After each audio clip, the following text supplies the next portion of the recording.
Hello दोस्तों, कैसे हो आप सब लोग।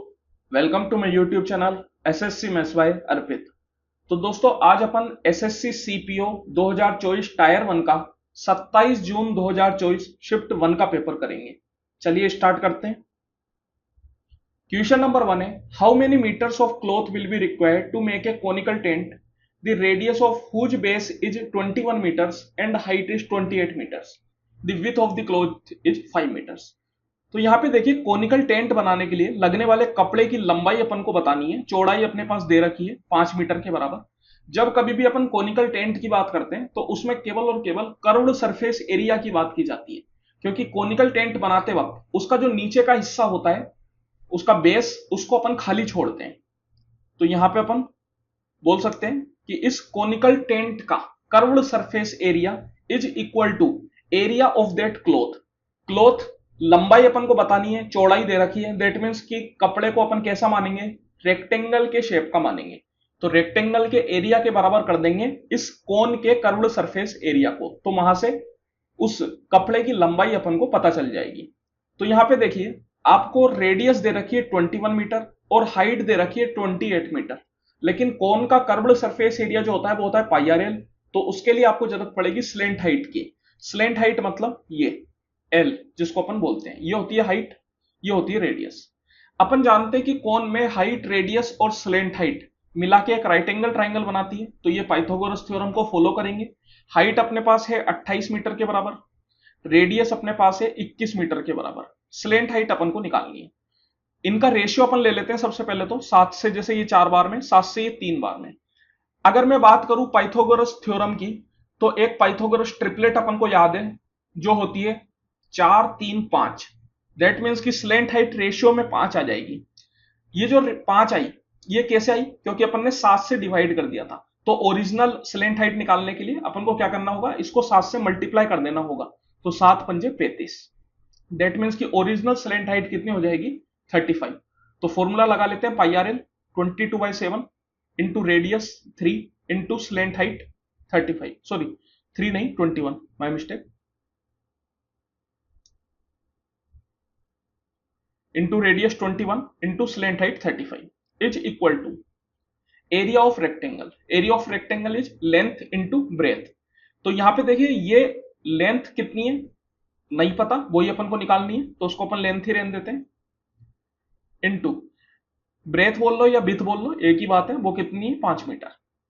यहाँ पे अच्छी बात यह है कि सारी की जो यूनिट है वो सेम है, सब जगह मीटर ही है। अगर कहीं भी मीटर की जगह सेंटीमीटर या कुछ और होता तो फिर सबसे पहला काम जो अपन करते वो यूनिट सेम करने का करते। तो 5 से ये 7 बार में चला जाएगा, 7 का ये 7 बार में। तो यहां से लेंथ क्या आ जाएगी रेक्टेंगल की, दैट मीन्स उस कपड़े की लेंथ क्या आ जाएगी, 22 इंटू 21, तो 22 दूनी 44, 44 और 2 46, 462 metres. The possible value of x satisfying this. तो यहां पे देखिए आप आसानी से इसको कर सकते हो, नेमरेटर को अलग से सोल्व करना है और डेन्यूमिनेटर को अलग से सोल्व करना है। नेमरेटर की अगर मैं बात करूं तो सबसे पहले 143 डिवाइडेड बाई 13, 13 का 11 बार में हो जाता है, तो 11x minus 3 into 3 9 divide by 6 square 36 minus 7 5 जा 35 plus x square equal to 1। तो यहां से आप इसको सोल्व कर सकते हैं। 11x minus 9 is equal to 36 minus 35 is 1, 1 plus x square. Cross multiply कर दिया मैंने, क्वाड्रेटिक बना लेंगे, एक्स स्क्वायर माइनस 11x, ये माइनस 9 उधर चला जाएगा तो प्लस 10 इक्वल टू 0। देखिए क्वाड्रेटिक बन गई, एक आसान सी क्वाड्रेटिक है, इसको आप आसानी से सोल्व कर सकते हैं। और नहीं तो आप चाहे तो ऑप्शन से भी चल सकते हैं। जैसे कि अगर मैं पहला वाला ऑप्शन 1, एक्स की वैल्यू 1 डाल के देखूं तो क्या होगा, 1 का स्क्वायर माइनस 11 इंटू 1 प्लस 10, तो ये कितना आ जाएगा देखिए 1 minus 11 plus 10 that is equal to 0। तो मैं बोल सकता हूं कि 1 जो है वो इस क्वाड्रेटिक इक्वेशन को सेटिस्फाई कर रहा है, तो x की वैल्यू क्या आ जाएगी 1 के बराबर। वैसे तो यहाँ पे क्वाड्रेटिक है तो 2 रूट्स होंगे इसके, 2 रूट्स अगर अपन निकालना चाहे तो निकाल सकते हैं। इस क्वाड्रेटिक इक्वेशन को अगर लिखेंगे तो कैसे लिखेंगे, 10 को अपन को कुछ इस तरीके से ब्रेक करना है कि मल्टीप्लाई करने पे 10 आए और एडिशन करने पे -11 आए। तो 10 को आप जैसे कि -10 मल्टीप्लाई बाय -1 लिखते हैं तो इक्वल टू हो जाता है +10, और -10 प्लस -1 करते हैं तो इक्वल टू हो जाता है -11। तो जैसा कि मैंने बोला था कि 10 को इस तरीके से लिखना है कि मल्टीप्लाई करने पे 10 आए और प्लस करने पे -11 आए। तो यहां पे इसके रूट्स अगर आप बनाएंगे तो रूट्स क्या बन जाएंगे इसके, बस आपको कुछ भी नहीं करना, ये -10 के साथ x लगा दीजिए, x -10, और इस -1 के साथ भी x लगा दीजिए, x -1 इक्वल टू 0। तो इसके रूट्स यहां से बन जाएंगे x इक्वल टू 10 और 1।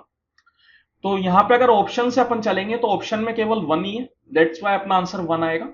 लेकिन x की एक और वैल्यू पॉसिबल है, वो क्या है 10, वो ऑप्शन में नहीं है तो उसको अपन नहीं लगा सकते। A train covers 60 kilometer at a speed of 80 kilometer per hour, 100 kilometer at a speed of 90 kilometer per hour, and another 140 kilometer at a speed of 120 kilometer per hour. Find the average speed for the complete journey.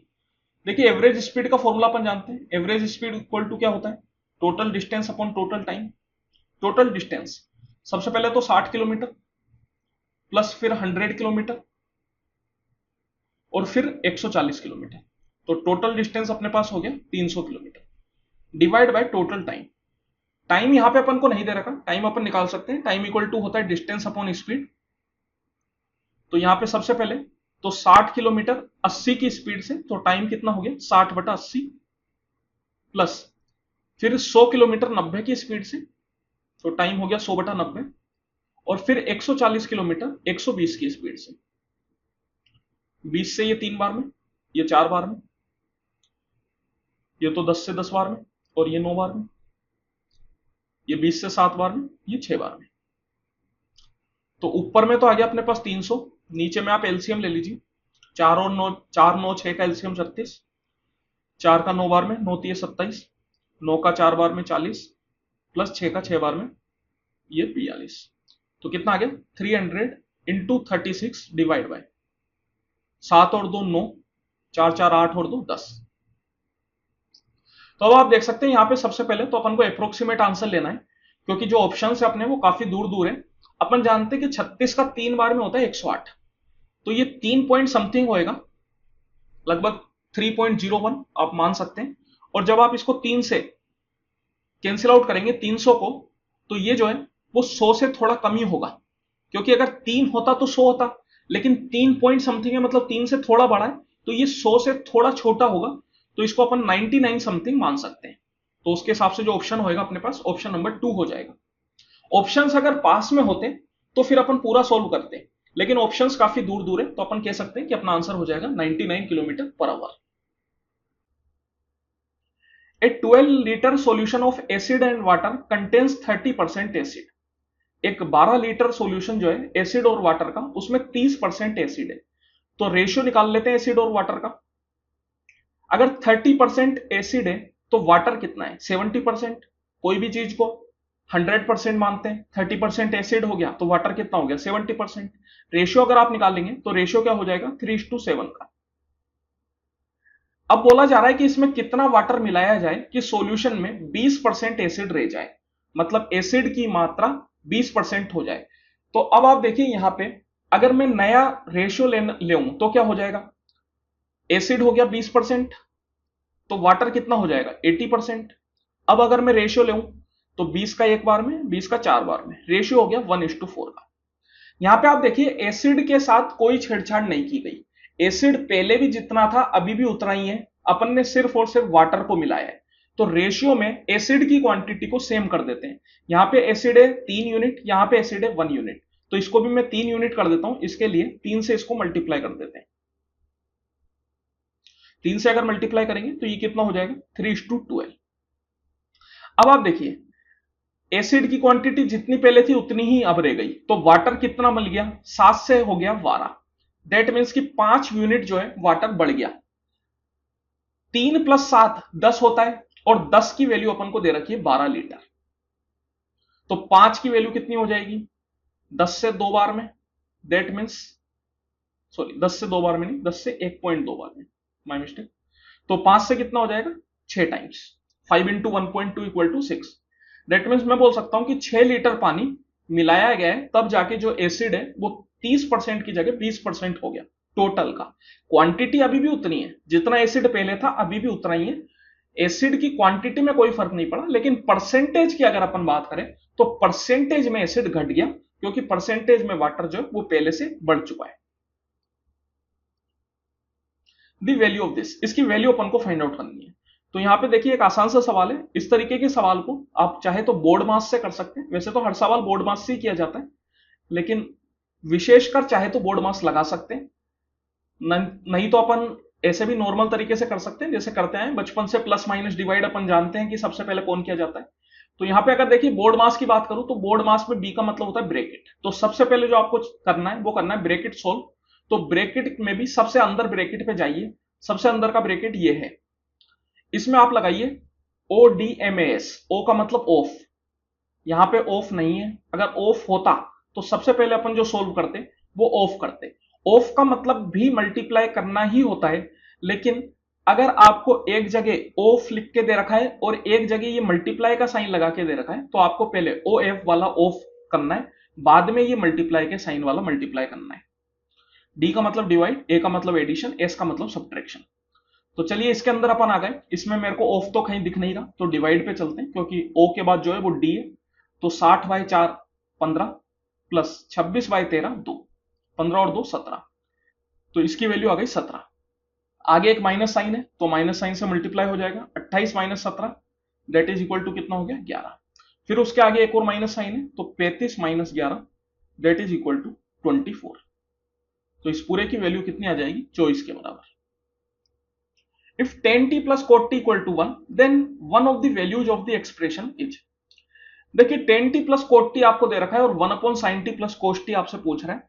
तो सबसे पहले अपन क्या करते हैं, इसको sign और कोस में ही change कर लेते हैं। 10 होता है साइन बाय कोस, तो sine t by cos t, और कोट होता है कोस बाय साइन, तो cos t upon sine t equal to 1। यहां पे अगर आप एलसीएम वगैरह लेंगे तो एलसीएम क्या आ जाएगा आपके पास, sine T into cos t, that means ऊपर की साइड आ गया sine square t plus cos square t equal to 1। Sine square plus cos square बचपन से पढ़ते आ रहे हैं 1 के बराबर होता है, तो यहां से sine T into cos T मेरे पास आ जाएगा, दैट इज इक्वल टू 1। अब आप क्या कीजिए, ये जो आपको एक्सप्रेशन दे रखा है जिसकी वैल्यू आपको फाइंड आउट करनी है, इसको आप स्क्वायर रूट में लिख लीजिए। स्क्वायर रूट में इसको आप 1/sin t plus cos t का होल स्क्वायर लिख लीजिए। तो यहां पे देखिए जब आप स्क्वायर खोलेंगे नीचे की साइड, तो ये कैसे खुलेगा, ये खुलेगा sign square plus cos square plus 2 times sine cos. Sign square plus cos square जानते हैं 1 के बराबर होता है, स्क्वायर रूट में 1/1 plus 2 times sign T cos t भी अपने पास 1 के बराबर ही आया है, तो उसकी वैल्यू 1 डाल सकते हैं। तो ये कितना हो जाएगा, ये हो जाएगा 1/√3, 1 + 2 3, तो 1/√3। A shopkeeper offers 3 schemes of discount to his customers. Which of the following scheme will fetch the minimum discount percent? Minimum discount percent निकालना है। यहां पे आप देखिए 3 तरह की स्कीम दे रखी है आपको। Scheme number A, 2 successive discount of 24 and 27। Successive discount को सिंगल डिस्काउंट में चेंज कर लेते हैं, ताकि एक नॉर्मल सा नंबर अपन को दिख जाए, जिससे अपन ज्यादा आसानी से ये पता कर पाए कि कौन सा मिनिमम डिस्काउंट है।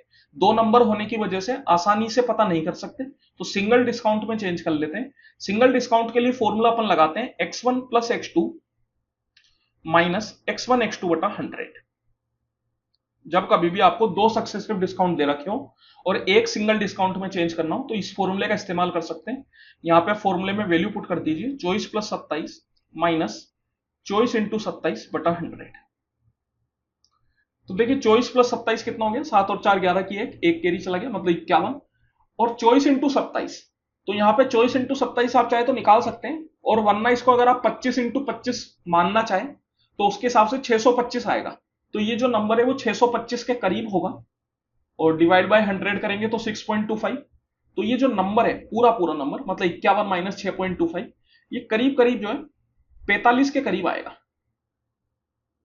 इससे ज्यादा कम आ सकता है मतलब, लेकिन बाकी दोनों चेक कर लेते हैं अपन स्कीम। अगर वो क्लोज हुई तो फिर अपन इसको पूरा सोल्व कर लेंगे, अगर वो क्लोज नहीं हुई तो फिर अपन उसको इतना ही रहने देंगे। तो चलिए बाय 5 गेट 3 फ्री, 5 खरीदने पे 3 फ्री मिले, इसका मतलब क्या हुआ, कि मुझे 3 का डिस्काउंट मिल गया कितने पे, 8 पे, क्योंकि टोटल कितने मिले, 8, उसमें से 3 फ्री मिल गए। इसका मतलब होता है कि टोटल 8 सामान पे 3 सामान का डिस्काउंट मिल गया। तो यहां से आप परसेंटेज निकाल लीजिए, डिस्काउंट परसेंट, वो कितनी आ जाएगी, तो 100/8 इक्वल टू 12.5, तो 3 इंटू 12.5 मतलब 37.5। तो यहां पे डिस्काउंट मिल गया 37.5% का। बाय 6 एंड गेट 10, 6 खरीदने पे मुझे 10 मिले, तो 10 यहां पे टोटल मिल रहे हैं, 10 फ्री नहीं मिल रहे, 10 टोटल मिल रहे हैं। दैट मीन्स फ्री कितने मिल रहे हैं, फ्री 4 मिल रहे हैं, कितने पे, 10 पे, इंटू 100%, दैट मीन्स कितना, 40%। तो अपन से पूछ रहा है कि मिनिमम डिस्काउंट परसेंट कौन सी स्कीम में होगा, तो मिनिमम डिस्काउंट परसेंट कितना मिल रहा है, 37.5, जो कि स्कीम बी में। तो अपना आंसर हो जाएगा option number 2, scheme B. If x plus y plus z equal to 1, xy plus yz plus zx equal to -1 and xyz equal to -1, then find the value of this। देखिए एक formula अपन जानते हैं, x cube plus y cube plus z cube -3xyz equal to x plus y plus z into x plus y plus z का whole square -3 times x y plus y z plus z x. तो ये formula अपन जानते हैं, इस फॉर्मूले का इस्तेमाल आप कर सकते हैं। यहां पे सब कुछ आपको दे रखा है, जो पूछा जा रहा है बस उसको छोड़ के। तो यहां पे देखिए x cube plus y cube plus z cube अपन से पूछा जा रहा है, एक्स वाई जेड अपन को दे रखा है, x plus y plus z अपन को दे रखा है, और x y plus y z plus z x ये भी अपन को दे रखा है। तो चलिए इसकी वैल्यू फाइंड आउट करनी है। इसको मैं ए मान लेता हूं, बार बार इतना बड़ा लिखने की जरूरत नहीं। ये 3xyz को अगर आप उधर लेके जाएंगे तो प्लस में चल जाएगा, तो प्लस 3xyz, और xyz की वैल्यू कितनी है, -1, plus x plus y plus z आपको 1 के बराबर दे रखा है, इंटू 1 का square, -3 times x y plus y z plus z x, ये -1 के बराबर है। तो ये आ गया -3, 1 + 3 4, तो ये हो गया 4, दैट मीन्स इक्वल टू 1। तो x cube plus y cube plus z cube, इसकी वैल्यू क्या आ जाएगी आपके पास, 1 के बराबर। The cost price of 36 articles is the same as the selling price of n articles. If the profit is 20%, then the value of n। देखिए 36 item की cost price equal है n आइटम की सेलिंग प्राइस के। तो यहां से cost price और selling price के रेशियो के अगर मैं बात करूं तो क्या आ जाएगा, वो आ जाएगा n/36। अपन से बोल रहा है कि अगर प्रॉफिट 20% का हुआ है तो n की वैल्यू क्या है। देखिए 20% प्रॉफिट बोलने का मतलब है, मैं बोल सकता हूं कि 100 रुपए के सामान को 120 रुपए में बेचा है, तभी जाके 20% का प्रॉफिट होगा। अगर रेशियो में अपन बात करें तो रेशियो कितना हो जाएगा यहां पे, 5:6।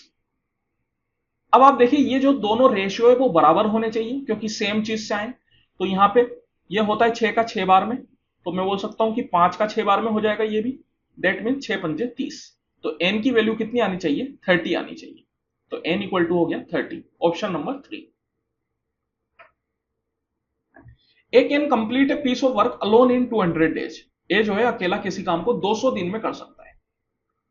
Y B can complete the same piece of work alone in 100 days, जबकि बी जो है वो अकेला 100 दिन में कर सकता है।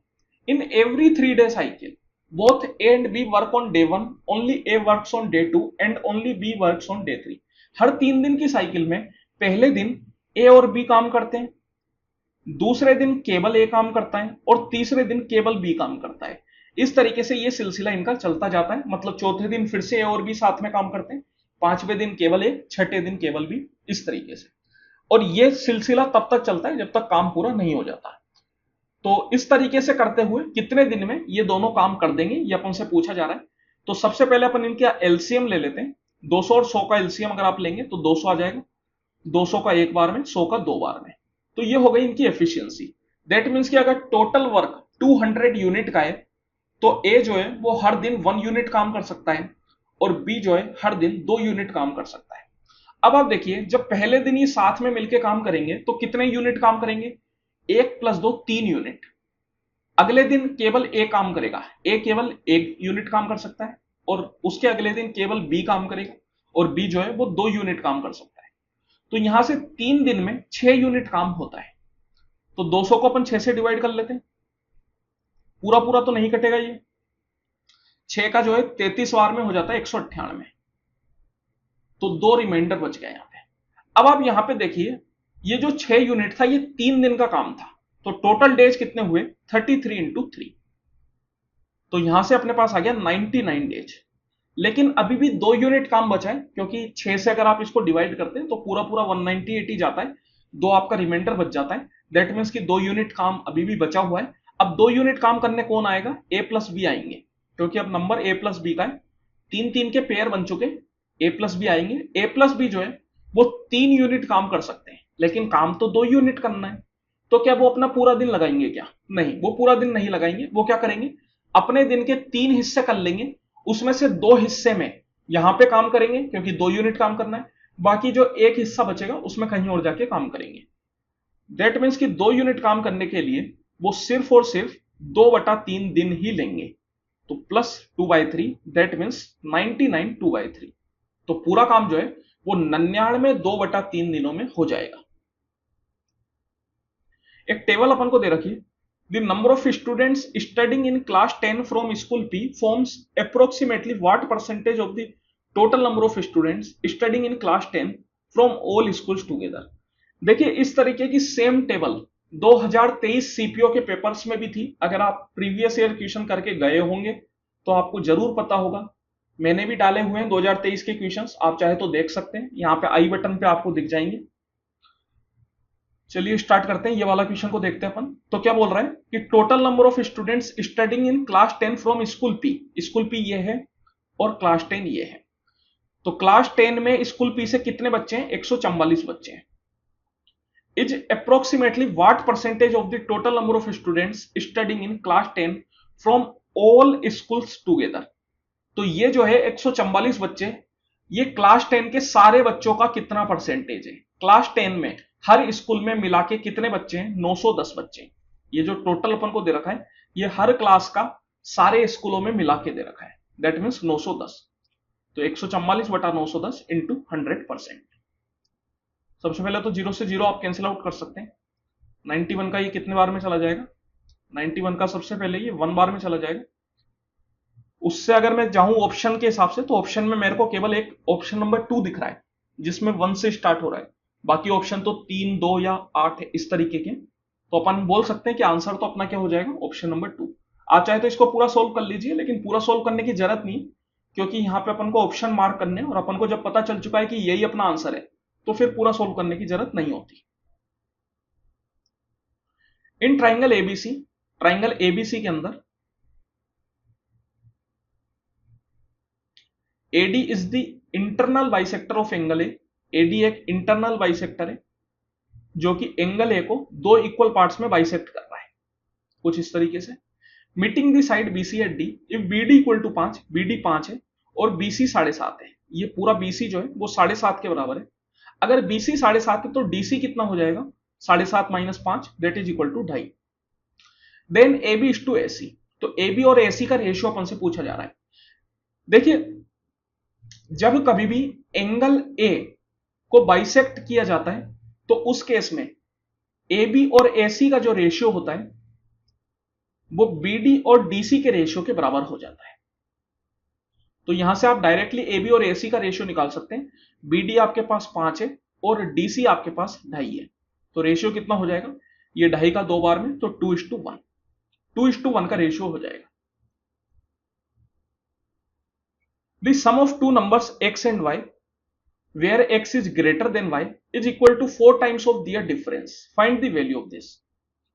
देखिए दो नंबर है x और y जिनका सम अपन को दे रखा है equal to 4 times of their difference. यहां पे बोला गया है कि x बड़ा है तो डिफरेंस के टाइम अपन x माइनस वाई लेंगे, क्योंकि x बड़ा है। अगर y माइनस एक्स ले लेते हैं तो उससे क्या है, आंसर नेगेटिव हो जाएगा, तो नेगेटिव में नहीं कर सकते। और ये 4 टाइम है तो x plus y equal to 4 times x minus y. अपन से 5xy upon 3 times x square minus y square इसकी वैल्यू पूछ रहे हैं, तो क्या करते हैं अपन x और y का रेशियो निकाल लेते हैं। अगर आप रेशियो निकालेंगे तो क्या आ जाएगा, x plus y equal to 4x minus 4y, तो ये हो गया 5x इक्वल टू ये 4 उधर जाएगा,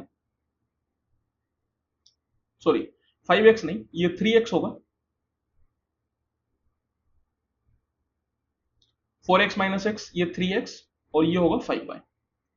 तो यहां से x और y का रेशियो अपने पास आ गया 5:3 का। अब आप देखिए, आपसे पूछ रहा है 5xy upon 3 times x square minus y square. तो यहां पे अगर आप ऊपर नीचे देखेंगे तो डिग्री बराबर है, ऊपर भी डिग्री 2 है और नीचे भी डिग्री 2 है। जब कभी भी ऊपर नीचे डिग्री बराबर हो तो आप डायरेक्ट रेशियो की वैल्यू डाल सकते हैं, x को 5 और y को 3 डाल दीजिए, 5 into 5 into 3 divide by 3 into 5 square minus 3 square. यहां देखिए 3 से तो 3 कैंसिल आउट हो जाएगा, 5 इंटू 5 25, नीचे में कितना आ जाएगा 25 माइनस 9 दैट इज 16, तो 25/16। Find the single discount rate percentage equivalent to the successive discount of 10, 20 and 20। Single discount में अपन को चेंज करना है। अभी अभी थोड़ी देर पहले मैंने आपको एक फॉर्मूला बताया था कि जब कभी भी दो डिस्काउंट परसेंटेज आपको दे रखी है सक्सेसिव डिस्काउंट में, तो उनको सिंगल डिस्काउंट में चेंज करने के लिए अपन x1 plus x2 minus x1 x2 बटा 100 यूज करते हैं। लेकिन दो की जगह अगर 3 हो तो फिर क्या फॉर्मूला इस्तेमाल करेंगे? फॉर्मूला बस थोड़ा सा बदल जाता है, x1 plus x2 plus x3 minus x1 x2 plus x2 x3 plus x3 x1 by 100 plus x1 x2 x3 by 10,000।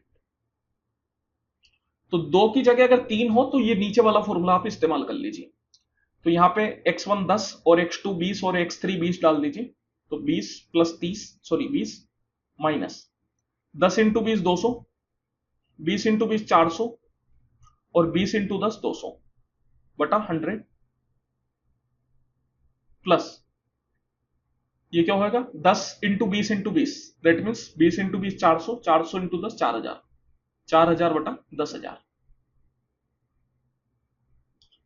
तो 20 और 20 40 और 10 50 माइनस 200 प्लस 400 600, 600 प्लस 200 800, 800 बटा 100 मतलब 8, तो माइनस 8 प्लस ये कितना हो जाएगा 0.4।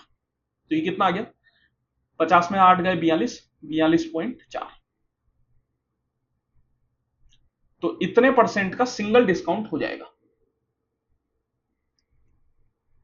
एक टेबल अपन को दे रखी है, चलिए क्वेश्चन पे चलते हैं। क्वेश्चन क्या है, if the company has issued 8 lakh shares between its 6 partners and if Verma offers to sell 10,000 of his shares to Pandey, then how many shares will Pandey है। देखिए कंपनी है जो 6 पार्टनर के बीच में टोटल 8 लाख शेयर डिस्ट्रीब्यूट करती है, और शेयर किस परसेंटेज में डिस्ट्रीब्यूट किए जाएंगे ये आपको इस टेबल में दे रखा है। बोला जा रहा है कि अगर वर्मा अपने शेयर में से 10,000 शेयर पांडे को दे देता है तो पांडे के पास टोटल शेयर कितने हो जाएंगे। देखिए पांडे के पास खुद के 5% शेयर है, 5% किसका 8 लाख का, तो 8 लाख का 5% आप निकाल लीजिए कितना हो जाएगा, 2 जीरो तो कैंसिल आउट हो जाएंगे, तो 8,000 इंटू 5 मतलब 40,000। तो पांडे के पास खुद के 40,000 शेयर है, इसके अलावा वर्मा उसको 10,000 शेयर दे देगा, तो टोटल शेयर कितने हो जाएंगे उसके पास 50,000। Option number 1। चलिए एक बार ग्राफ आपको दे रखा है, what was the approximate percentage profit margin on revenue of company Z in 2016। 2016 यहां पे है, ये जितना भी आपको डेटा दे रखा है ये है करोड़ में, दैट मीन्स ये हुआ कि 2057 करोड़ की सेल में 847 करोड़ प्रॉफिट हुआ है। जो ब्लू कलर है वो सेल है और जो ब्राउन कलर है वो प्रॉफिट है। तो 2016 में, 2016 की ही बात की जा रही है, 2016 में 2057 करोड़ के प्रॉफिट पे, सॉरी 2057 करोड़ की सेल पे 847 करोड़ का प्रॉफिट हुआ है। तो परसेंटेज प्रॉफिट कितना है, 847 करोड़ का प्रॉफिट है कितने पे 2057 करोड़ पे। करोड़ लगाने की जरूरत नहीं क्योंकि वो ऊपर नीचे कैंसिल आउट हो जाएंगे, इंटू 100%। तो चलिए इसको सोल्व कर लेते हैं। अप्रोक्सीमेट आंसर अपन निकाल सकते हैं, क्योंकि अगर आप यहां पे देखेंगे तो सारे ऑप्शंस में जो पहली डिजिट है वो अलग अलग है, यहाँ पे 7 है या 6 है या 5 है या 4 है। तो आसानी से आप इसको सोल्व कर सकते हैं, पूरा सोल्व करने की जरूरत नहीं है। देखिए अगर 2057 की मैं बात करूं तो जैसे अगर मैं इसको लिखना चाहूं तो इसको मैं लिख सकता हूं 84700/2057। तो सबसे पहले 2057 का 4 बार में चला जाएगा। 2057 का 4 बार में कितना होता है, वो होता है 2000 का 4 बार में 8000, और 57 का 4 बार में कितना हो गया 228। दैट मीन्स कि 8228, और ये है 8470। तो मैं बोल सकता हूं कि ये 4 बार में चला जाएगा सबसे पहले। तो अगर पहले 4 बार में जा रहा है तो एकमात्र ऑप्शन है अपने पास ऑप्शन नंबर 4, क्योंकि उसी में ही पहली डिजिट 4 है, बाकी सब में तो अलग अलग है। तो अपन कह सकते हैं कि अपना आंसर क्या हो जाएगा 41.18%। पूरा सोल्व करने की जरूरत नहीं है। In an election 12% of the voters in the voter list did not cast their vote. एक इलेक्शन में 12% वोटर जो है अपना इलेक्शन वोट नहीं देते, where as 84 voters cast their ballot paper blank. जबकि 84 वोटर ऐसे हैं जो कि अपना जो पेपर है उसको खाली छोड़ के आते हैं, खाली छोड़ के डब्बे में डाले आते हैं, किसी भी उम्मीदवार के सामने अपना चिन्ह नामांकित नहीं करते हैं। चलिए ठीक है। देखिए जब कभी भी इस तरीके का सवाल हो तो अपन पॉपुलेशन को हमेशा 100% मान लेते हैं, मतलब वोट देने वाली पॉपुलेशन 100% मान ली। यहाँ पे बच्चों की संख्या को नहीं जोड़ा गया, क्योंकि बच्चे जो है वोट नहीं डाल सकते, तो उनसे अपन को कोई मतलब नहीं है। जो लोग वोट डाल सकते हैं उनकी पॉपुलेशन मैंने 100% मान ली। बोला गया कि 100% में से 12% लोगों ने अपना वोट नहीं डाला। तो सबसे पहले तो 12% को अपन सब्ट्रैक्ट कर लेते हैं। 100 माइनस 12 मतलब 88%। तो 88% लोगों ने अपना वोट डाला। 88% में से भी 84 लोग ऐसे थे जिनने अपना पेपर खाली छोड़ा। तो मैं बोल सकता हूं कि अगर इसमें से और 84 को मैं माइनस कर लूं तो वैलिड वोट कितने हुए 88% माइनस 84। देखिए इस तरीके का जो सवाल है ये भी 2023 के सीपीओ के पेपर में आया है। अगर आपने सीपीओ का 2023 का पेपर सोल्व करके गए तो आप इस सवाल को आसानी से कर सकते हैं। सेम तरीके का सवाल आया है, बस थोड़ी डिजिट्स वगैरह चेंज हो गई है, बाकी क्वेश्चन का मतलब वही है। तो यहां पे देखिए एक बात ध्यान देने वाली है, ये 84 वोटर्स है, 84% नहीं है, दोनों चीज अलग अलग है। इसको परसेंट समझने की गलती ना करें। यहां पे नंबर में 84 दे रखा है, ये जितना भी डेटा अपन मान के चल रहे हैं वो परसेंटेज में मान के चल रहे हैं। मतलब मैं बोल सकता हूं कि 88% में से 84 लोगों ने अपना पेपर जो है वो ब्लैंक छोड़ा। तो वैलिड वोट कितने हुए जिनको गिना जा सकता है वो कितने हुए 88% माइनस 84। अब ये जो संख्या है ये रमज्ञा और श्रवण दोनों के बीच में बांटी गई होगी, मतलब इसी में से ही रमज्ञा और श्रवण को वोट मिले। बोला जा रहा है कि रमज्ञा जो है 54% ऑफ ऑल द वोटर्स, रमज्ञा को पूरे वोटर्स का 54% मिला। पूरे वोटर्स अपन ने कितने माने 100%। दैट मीन्स कि रमज्ञा को मिला 54%, क्योंकि 100% का अगर 54% आप निकालेंगे तो वो 54% ही हो जाएगा। और बोला जा रहा है कि उसको 1456 वोट ज्यादा मिले श्रवण के कंपैरिजन में। तो देखिए श्रवण को कितना मिला होगा, टोटल वोट्स अपन ने माले 88% माइनस 84, उसमें से 54% रवन को मिल गए, सॉरी रमज्ञा को मिल गए। तो श्रवण को कितने मिले 88% माइनस 84, इसमें से माइनस करूंगा 54%। तो कितना आ गया ये अपने पास 88 माइनस 54 मतलब 34% माइनस 84।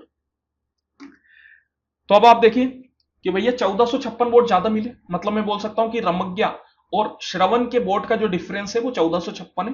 रमज्ञा को मिले थे 54% और श्रवण को मिले 34% माइनस 84। तो ये कितना आ गया 54 माइनस 34 मतलब 20%, और माइनस प्लस हो जाएगा प्लस 84। तो 24% प्लस 84 की वैल्यू है अपने पास 1456। तो यहां से 20% अपने पास कितना आ गया 1456 minus 84, that is equal to कितना 6 में से 4 गए तो 2, 15 में से 8 गए तो 7, और ये 1372। तो देखिए 20% की वैल्यू हो गई 1372। टोटल नंबर ऑफ वोटर्स अपन से पूछा जा रहा है, टोटल नंबर ऑफ वोटर्स अपन ने 100% माने, तो अगर 20% की वैल्यू 1372 है तो 100% की वैल्यू कितनी हो जाएगी 20 का 5 टाइम्स होता है 100। तो मैं बोल सकता हूं 1372 का 5 टाइम्स, 1372 इंटू 5 करेंगे तो कितना आ जाएगा 5 दूनी 10 की 0, एक कैरी चला गया, 5 7 35 और एक 36 की 6, 3 कैरी चला गया, 18 की 8, एक कैरी चला गया 6, 6860। तो option number 3। A thief running at 7 kilometre per hour is chased by a policeman whose speed is 12 kilometre per hour. तो यहां पे देखिए फिर से थिफ और पुलिसमैन का सवाल है। बहुत ज्यादा कॉमन सवाल होता है, काफी ज्यादा बार पूछा जाता है, सेम तरह का सवाल होता है, मतलब इसमें कुछ अलग ऐसा तरीका नहीं होता, एक ही नॉर्मल सा तरीका है, बस वो आपको पता होना चाहिए। तो यहाँ पे पुलिसमैन, यहाँ पे है थिफ। इन दोनों के बीच की दूरी कितनी है? 280 मीटर। तो देखिए थिफ जो है वो 7 किलोमीटर की स्पीड से भागता है और पुलिसमैन जो है वो 12 किलोमीटर की स्पीड से भागता है। अपन से पूछा जा रहा है कि पुलिसमैन थिफ को कितनी देर में कैच कर लेगा। तो मैं मानता हूं कि यहां पे कहीं आगे जाके पुलिसमैन और थिफ आपस में मिल जाएंगे। दैट मीन्स कि पुलिसमैन जो है थिफ को पकड़ लेगा। तो अब आप देखिए, ऐसा कभी भी नहीं होगा कि थिफ आगे जाके रुक जाएगा और पुलिसमैन का इंतजार करेगा और बोलेगा कि भैया आ जाओ और मुझे पकड़ लो। ऐसा तो कभी नहीं होगा। पुलिसमैन को थिफ को भागते हुए ही पकड़ना पड़ेगा।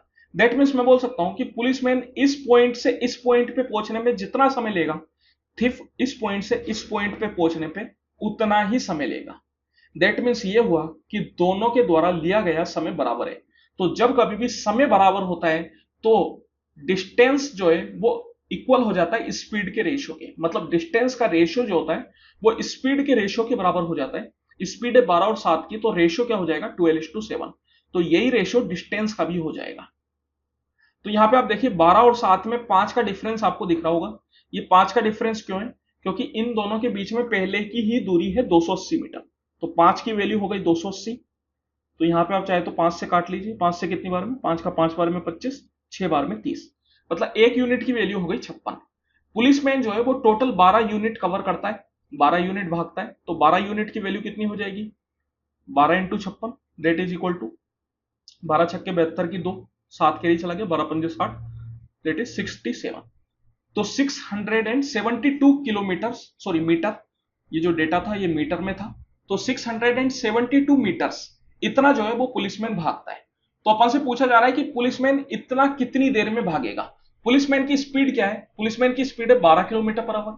डिस्टेंस अपन को आ गया तो टाइम निकाल सकते हैं। Time equal to distance upon speed. Distance है 672 मीटर और स्पीड कितनी है? 12 किलोमीटर पर आवर। लेकिन ध्यान दीजिए, ये जो डिस्टेंस है ये मीटर में। तो सबसे पहले तो अपन क्या करेंगे? स्पीड को मीटर पर सेकंड में चेंज कर लेते हैं। मीटर पर सेकंड में चेंज करने के लिए क्या करते हैं? 5/18 से मल्टीप्लाई करते हैं। तो 6 से 2 बार में, 6 से 3 बार में। इसके अलावा एक बात और है, जो भी ऑप्शंस अगर आप देखेंगे तो सारे ऑप्शन मिनट में, लेकिन ये जो अपना टाइम आएगा ये सेकंड में आएगा, क्योंकि इसको अपन ने मीटर पर सेकंड में चेंज कर लिया स्पीड को। मिनट से तो मिनट कैंसिल आउट हो जाएगा, तो टाइम जो है वो स्पीड में आएगा। कितना आएगा? 672 इंटू 3/10। लेकिन मिनट में ऑप्शन है तो इसको अपन को मिनट में चेंज करना होगा। मिनट में चेंज करने के लिए अपन क्या करेंगे? इसको 60 से डिवाइड कर देंगे। तो 3 से 20 बार में हो गया, फिर 2 से ये 10 बार में, और 2 से ये 3, 3 6, 336।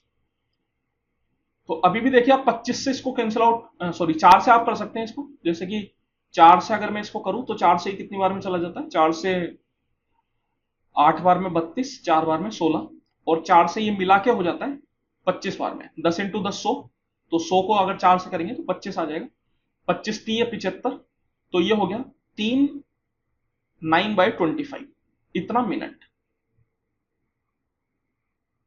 Option number 1। सिंप्लीफाई करना है, आसानी से कर सकते हैं। 1 + 10 स्क्वायर है प्लस 1 + 1/10 स्क्वायर है। तो सबसे पहले अगर ऑप्शंस देखेंगे तो सारे साइन और कोस में ही है मेनली, बस एक इस ऑप्शन को छोड़ के। तो सबसे पहले अपन क्या करते हैं? इसको साइन और कोस में चेंज कर लेते हैं। तो 1 + sin square by cos square plus 1 + 1/10 square. 1/10 square को आप चाहो तो कोट स्क्वायर लिख सकते हो, और कोट स्क्वायर इक्वल टू हो जाता है cos square by sine square.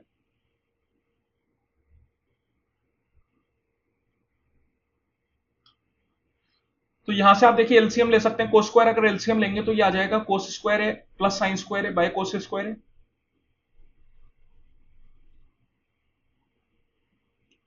और ये हो गया साइन स्क्वायर ए प्लस कोस स्क्वायर ए अपॉन कोस स्क्वायर ए, सॉरी अपॉन साइन स्क्वायर ए।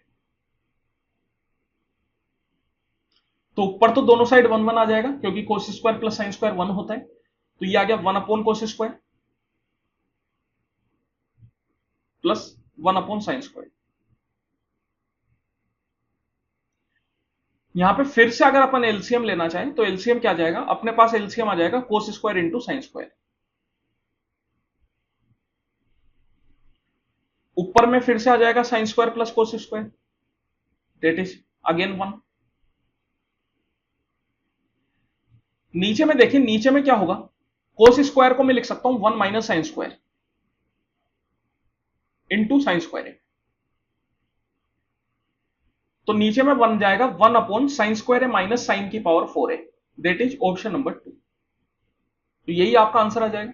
अब यहां पे आप चाहे तो एक ही कुछ वैल्यू डाल के भी इसको सोल्व कर सकते हैं, लेकिन बस उस एक बात का ध्यान रखना है कि एक तो डिनोमिनेटर आपका 0 नहीं होना चाहिए और दूसरा कोई भी दो ऑप्शन सेम नहीं होने चाहिए, क्योंकि अगर दो ऑप्शन सेम हो गए तो फिर आपको हो सकता है कि थोड़ी मुश्किल आ जाए डिसाइड करने में कि कौन सा अपना आंसर है। चाहे तो आप वैल्यू डाल के कर सकते हैं, जैसे यहां पे अगर मैं चाहूं तो ए की वैल्यू 45 डाल लेता हूं, लेकिन 45 डालने से होगा क्या ना, ये वाला ऑप्शन, ये वाला ऑप्शन और ये वाला ऑप्शन, ये तीनों ही ऑप्शन बराबर हो जाएंगे। और 45 डालने पे इसका जो डेनोमिनेटर है वो 0 हो जाएगा, क्योंकि 1 माइनस 1 0 हो जाता है, क्योंकि कोट ए जो है कोट 45 1 होता है, टेन 45 भी 1 होता है, तो 1 माइनस 1 0 हो जाता है। दैट्स वाई यहां पे आप ए की वैल्यू 45 तो नहीं डाल सकते। ए की वैल्यू 0 अगर आप डालेंगे तो भी कोई फायदा नहीं है। ए की वैल्यू 0 डालने पे होगा क्या, टेन 0 क्या होता है, टेन 0 जो होता है वो 0 होता है, और टेन 0 0 होने की वजह से 1 अपॉन 0 नॉट डिफाइन हो जाता है। तो ए की वैल्यू आप 0 भी नहीं डाल सकते। ए की वैल्यू आप 90 क्या डाल सकते हैं क्या, टेन की वैल्यू 90 भी आप नहीं डाल सकते, क्योंकि 90 डालने पे टेन फिर से नॉट डिफाइन होता है, तो टेन की वैल्यू 90 भी नहीं डाल सकते। इसके अलावा देखिए तीन वैल्यू चली गई, टोटल अपन को 5 वैल्यू मेनली पता होती है, 0 30 45 60 90। 0 45 90 तो डाल ही नहीं सकते, अब क्या बचा 30 और 60 बचा, तो 30 और 60 डाल के देख सकते हो, उस पे आंसर आ जाए तो ठीक है, नहीं तो ये तरीका तो है ही। A hemispherical bowl is 88 centimetre round the brim. एक हेमिस्फेरिकल बाउल है जिसकी ब्रिम का एरिया आप सॉरी पेरीमीटर आपको दे रखा है 88 सेंटीमीटर। ब्रिम मतलब जो सर्कल होता है कि कोई भी हेमिस्फेयर का, उसका पेरीमीटर दे रखा है 88 सेंटीमीटर। तो जो सर्कल होता है उसका पेरीमीटर क्या होता है 2 pi r, that means 2 into 22/7 into radius equal to 88 centimetre. तो 22 दूनी हो गया 44, 44 का 2 बार में, तो रेडियस आ गई यहां से 7 दूनी 14। Assuming it to be full, how many persons may be served from it in hemispherical glasses 7 centimetre in diameter at the top। तो मान लिया जाए कि अगर वो हेमिस्फेरिकल बाउल फुल है तो उससे कितने हेमिस्फेरिकल ग्लास भरे जा सकते हैं, और हर ग्लास का जो डायमीटर है टॉप का वो है 7 सेंटीमीटर। तो एक तरीके से वॉल्यूम इक्वल करना है अपन को। इस हेमिस्फेरिकल बाउल का वॉल्यूम क्या हो जाएगा 2/3 पाई आर क्यूब, रेडियस है 14, इक्वल टू, मैं मान लेता हूं कि total n number of hemispherical glass भरे जा सकते हैं, तो इन n हेमिस्फेरिकल ग्लास का वॉल्यूम क्या हो जाएगा n into 2/3 pi r cube. Radius यहां पे क्या हो जाएगी, देखिए अगर डायमीटर 7 है तो रेडियस हो गई 7/2, तो 7/2 इंटू 7/2 इंटू 7/2। अब यहां पे जो कैंसिल आउट हो कर दीजिए, सबसे पहले 2/3 पाई तो कैंसिल आउट हो रहा है, ये 7 7 7 से आपके पास ये कैंसिल आउट हो जाएगा, 2 2 2 बार में। तो यहां से n कितना आ गया, n आ गया 2 इंटू 2 इंटू 2 8, और इधर 2 इंटू 2 इंटू 2 8, 8 इंटू 8 64। तो total number of 64 hemispherical glass भरे जा सकते हैं। Find the value of this, इसकी वैल्यू फाइंड आउट करनी है, एक आसान सा क्वेश्चन है। सबसे पहले अपन क्या करेंगे, ये जो ब्रैकेट है इसको सोल्व करेंगे। तो ब्रैकेट में भी सबसे पहले क्या किया जाएगा, मल्टीप्लाई सोल्व किया जाएगा, क्योंकि मल्टीप्लाई की प्राथमिकता माइनस और प्लस से ज्यादा होती है। तो 3 माइनस 8 3 24 प्लस 27, तो ये कितना आ जाएगा अपने पास 3 + 27 30, 30 - 24 6, तो इस पूरे की वैल्यू आ गई 6। तो 24 डिवाइडेड 6 + 3। अब यहां पे आप देखिए हमेशा लेफ्ट टू राइट चलते हैं, लेफ्ट टू राइट चलने पे डिवाइड की प्राथमिकता पहले होती है, तो पहले डिवाइड ही करना है आपको 6 का 4 बार में, सॉरी हाँ, तो 6 का 4 बार में 4 plus 3 that is equal to 7, option number 3। चलिए अगला क्वेश्चन क्या है, Ramanna purchased raw materials for a certain price to manufacture a product. However, owing to shortage of labor, 22.5% of the raw materials could not be utilized and got wasted. 80% of the cost of raw materials used was added as the cost of manufacturing. If Ramanna could sell his product at a price to earn an overall profit of 20% after offering a discount of 20%, how many times of the total cost of the raw material purchased was the market price of the product? चलिए question क्या बोल रहा है, देखिए question ये बोल रहा है कि रमन्ना ने कुछ रॉ मटेरियल खरीदा मार्केट से, हाउएवर लेकिन लेबर की शॉर्टेज होने की वजह से 22.5% रॉ मटेरियल जो है वो काम नहीं आ पाया और उस वजह से वो खराब हो गया। 80% of the cost of raw material used, जितना रॉ मटेरियल यूज हुआ उसका 80% जो है वो कॉस्ट ऑफ मैन्युफैक्चरिंग में लग गया, मतलब रॉ मटेरियल की जितनी कॉस्ट थी उसकी 80% मैन्युफैक्चरिंग की कॉस्ट आई। If the Ramanna could sell his product at a price to earn an overall profit of 20%, अगर रमन्ना ने पूरे प्रोडक्ट पे 20% का प्रॉफिट पाया 20% का डिस्काउंट देने के बाद, तो अपन से बोला जा रहा है कि कॉस्ट ऑफ रॉ मटेरियल का कितना टाइम्स हो जाएगा मार्क प्राइस। तो सबसे पहले अपन क्या करेंगे, सारा डेटा अपन को परसेंटेज में दे रखा है, तो अगर डेटा परसेंटेज में दे रखा है तो कॉस्ट प्राइस को अपन 100% मान लेते हैं, पूरे उसकी कॉस्ट प्राइस को, पूरे रॉ मटेरियल की कॉस्ट प्राइस को मैंने क्या मान लिया, 100% मान लिया। अब देखिए अपन से बोला जा रहा है कि सबसे पहले तो लेबर की शॉर्टेज होने की वजह से 22.5% रॉ मटेरियल खराब हो गया, तो इसमें से 22.5% रॉ मटेरियल जो है खराब हो गया, तो कितना बचा, तो मैं बोल सकता हूं कि इसमें से 77.5% ही काम आया।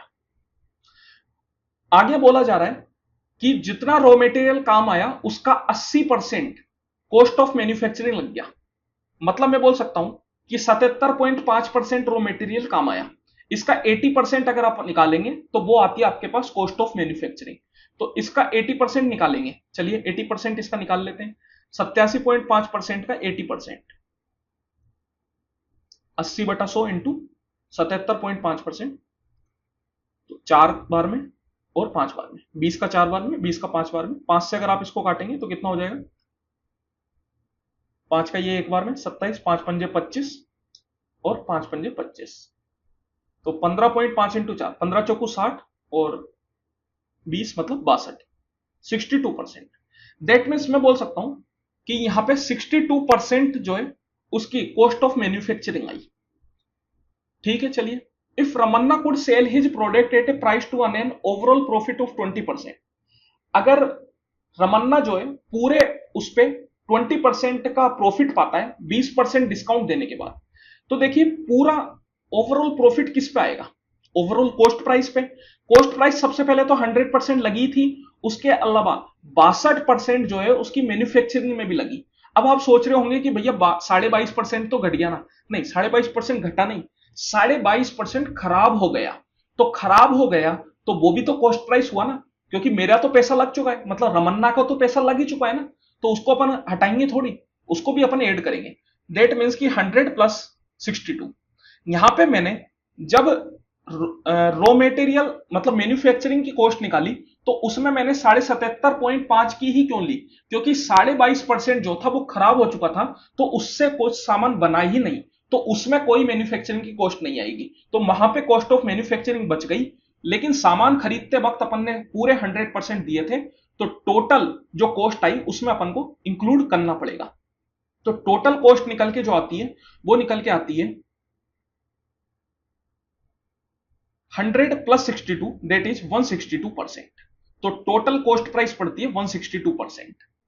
अब आप देखिए कहा जा रहा है कि ओवरऑल प्रॉफिट जो है वो 20% का हुआ है, ओवरऑल कॉस्ट प्राइस अपने पास कितनी निकल के आई, वो आई 162%।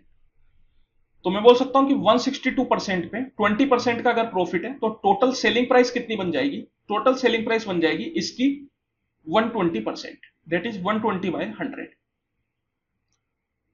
तो इसको ऐसे ही छोड़ देते हैं, या तो ये थोड़ा छोटा कर देते हैं, 20 से 6 बार में, 20 से 5 बार में। तो ये अपने पास आ गया 162 इंटू 6/5%। इतनी बनी सेलिंग प्राइस। लेकिन अब आप देखिए, आपसे बोला क्या जा रहा है कि ये जो सेलिंग प्राइस आई है 20% का डिस्काउंट देने के बाद आई। तो मार्क प्राइस क्या कितनी बन जाएगी? अपन जानते हैं कि मार्क प्राइस पे जो डिस्काउंट दिया जाता है उसके बाद ही अपन को सेलिंग प्राइस मिलती है। अगर 20% का डिस्काउंट दिया है तो मैं मार्क प्राइस को 100% मानूं तो 20% डिस्काउंट देने के बाद वैल्यू कितनी बनती है? 80% बनती है। मतलब मैं बोल सकता हूं कि ये जो सेलिंग प्राइस है ये आपके पास 80% की वैल्यू है, और आपको वैल्यू कितने की निकालनी है? 100% की निकालनी है। तो 80 से डिवाइड करेंगे, 100 से मल्टीप्लाई करेंगे। 20 का 5 बार में, 20 का 4 बार में, 5 से तो 5 कैंसिल आउट हो जाएगा, 4 से 2 से 2 बार में, 2 से 3 बार में, फिर 2 से ये कितना बार में? 81 बार में। तो ये कितना हो गया? 8 3 जो 27, 273%। तो मार्क प्राइस जो बनती है वो बनती है 273%। तो अब आप देखिए, अपन से पूछा जा रहा है कि जो मार्क प्राइस है वो total cost of the raw material purchased, जितना रॉ मटेरियल परचेस्ड करने में कॉस्ट प्राइस लगी थी उसका कितना टाइम से। तो रॉ मटेरियल परचेस्ड करने में जो टोटल कॉस्ट प्राइस लगी थी वो लगी थी 100%। टोटल कॉस्ट बनी थी 162%, लेकिन खरीदते टाइम अपन ने कितना पैसा दिया था? 100%। तो अपन से पूछा जा रहा है कि जो 273% है ये 100% का कितना टाइम्स है। तो ये कितना टाइम्स है? सॉरी, एक मिनट रुकिए, ये 8 3 जब 24 होएगा तो ये 243 होएगा, माय मिस्टेक, 243%। दैट मीन्स कि जो ये 243% है वो 100% का कितना टाइम्स है? तो आप बोल सकते हो कि ये कितना टाइम्स है? 2.43 टाइम्स है, क्योंकि अगर मैं 100% को 2.43 से मल्टीप्लाई करूंगा कितना आ जाएगा? 243% आ जाएगा। That is option number 4, 2.43 times.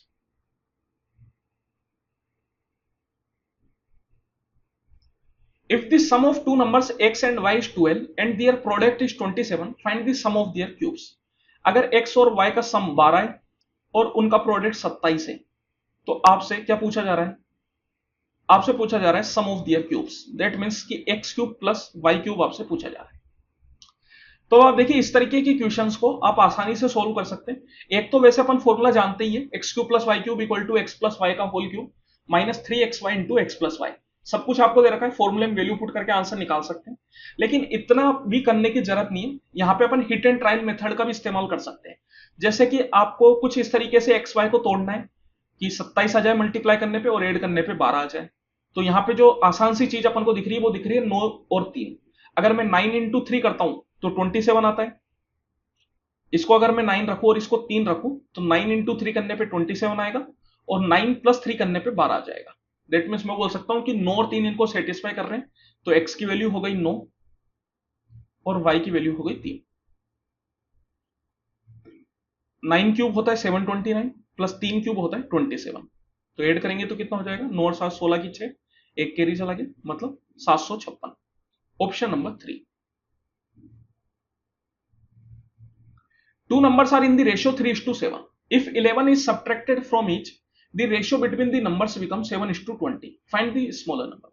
देखिए, दो नंबर रेशियो में 3:7, अगर 11 जो है दोनों से सब्ट्रैक्ट किया जाता है तो रेशियो जो है वो 7:20 बन जाता है। तो अपन को स्मॉलर नंबर बताना है।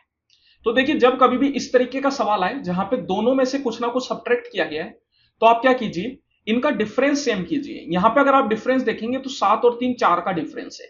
यहां पे अगर 7 और 20 का डिफरेंस आप देखेंगे तो कितने का डिफरेंस है? ये हो गया 13 का डिफरेंस। तो दोनों का डिफरेंस सेम कीजिए। डिफरेंस सेम करने के लिए आप क्या करिए, जैसे कि ये 4 है और ये 13 है तो इसको 13 से मल्टीप्लाई कर दीजिए और इसको 4 से मल्टीप्लाई कर दीजिए। तो ये पूरा रेशियो जो है वो 13 से मल्टीप्लाई हो जाएगा और ये पूरा जो है वो 4 से मल्टीप्लाई हो जाएगा। 13 से अगर आप मल्टीप्लाई करेंगे तो कितना हो जाएगा? 13 3 जा 39 और 13 का 7 बार में कितना होता है? 13 5 जो 60, 13 जो 70, 37 जो 90। इसी तरीके से ये कितना हो जाएगा? 7 इंटू 4 28 और 20 इंटू 4 80। अब अगर आप यहाँ पे डिफरेंस देखेंगे तो 39 में से 28 गया, कितना बचता है? 11 बचता है। 91 में से 80 गया, कितना बचता है? 11 बचता है। तो जैसा कि आपसे बोला जा रहा था कि अगर 11 सब्ट्रैक्ट करा जाए तो नंबर्स का रेशियो 7:20 हो जाता है। तो मैं बोल सकता हूं कि अगर नंबर 39 और 91 है तो दोनों में से 11 सब्ट्रैक्ट करने पे नंबर क्या आ जाते हैं? 28 और 80, जिनका रेशियो 7:20 है। इसका मतलब नंबर कौन कौन से हो गए? बड़ा नंबर हो गया 91, छोटा नंबर हो गया 39। आपसे स्मॉलर नंबर पूछा गया तो स्मॉलर नंबर क्या हो जाएगा? 39 हो जाएगा। The base of a parallelogram is twice its height if the area of the parallelogram is 338 centimeter square, then find its height। तो चलिए सबसे पहले तो एक पैरेललोग्राम बना लेते हैं ताकि ज्यादा अच्छे से क्वेश्चन को समझ सके। तो मैं बोल सकता हूं कि ये कुछ हो जाएगी हाइट, ये हो जाएगी लेंथ, और इसको आप बोल सकते हैं ब्रेथ। तो यहां पे बोला जा रहा है कि पैरेललोग्राम का बेस जो है वो हाइट का डबल है। तो पैरेललोग्राम का बेस क्या है? L is equal to 2 times height. Area of the parallelogram is 338। Parallelogram का एरिया अपन को 338 दे रखा है। एरिया ऑफ द पैरेललोग्राम क्या होता है? Length into height, that is equal to 338। यहां से अपन को हाइट फाइंड आउट करनी, तो डायरेक्ट L की वैल्यू डाल देते हैं 2h। तो 2h into H equal to 338। 2 से आप काटे तो कितनी बार में कटेगा? ये 1 6 9 169। h इक्वल टू यहां से कितना हो जाएगा? h स्क्वायर इक्वल टू 169, मतलब h equal to root 169, that is equal to 13। तो हाइट हो गई अपने पास 13 centimetre. Option number 2। A car covers 20 kilometer in the first quarter of an hour, 25 kilometer in the second quarter of that hour, and 15 kilometer in the third quarter. The average speed। Average speed निकालनी है, direct formula अपन जानते हैं, average speed equal to total distance upon total time.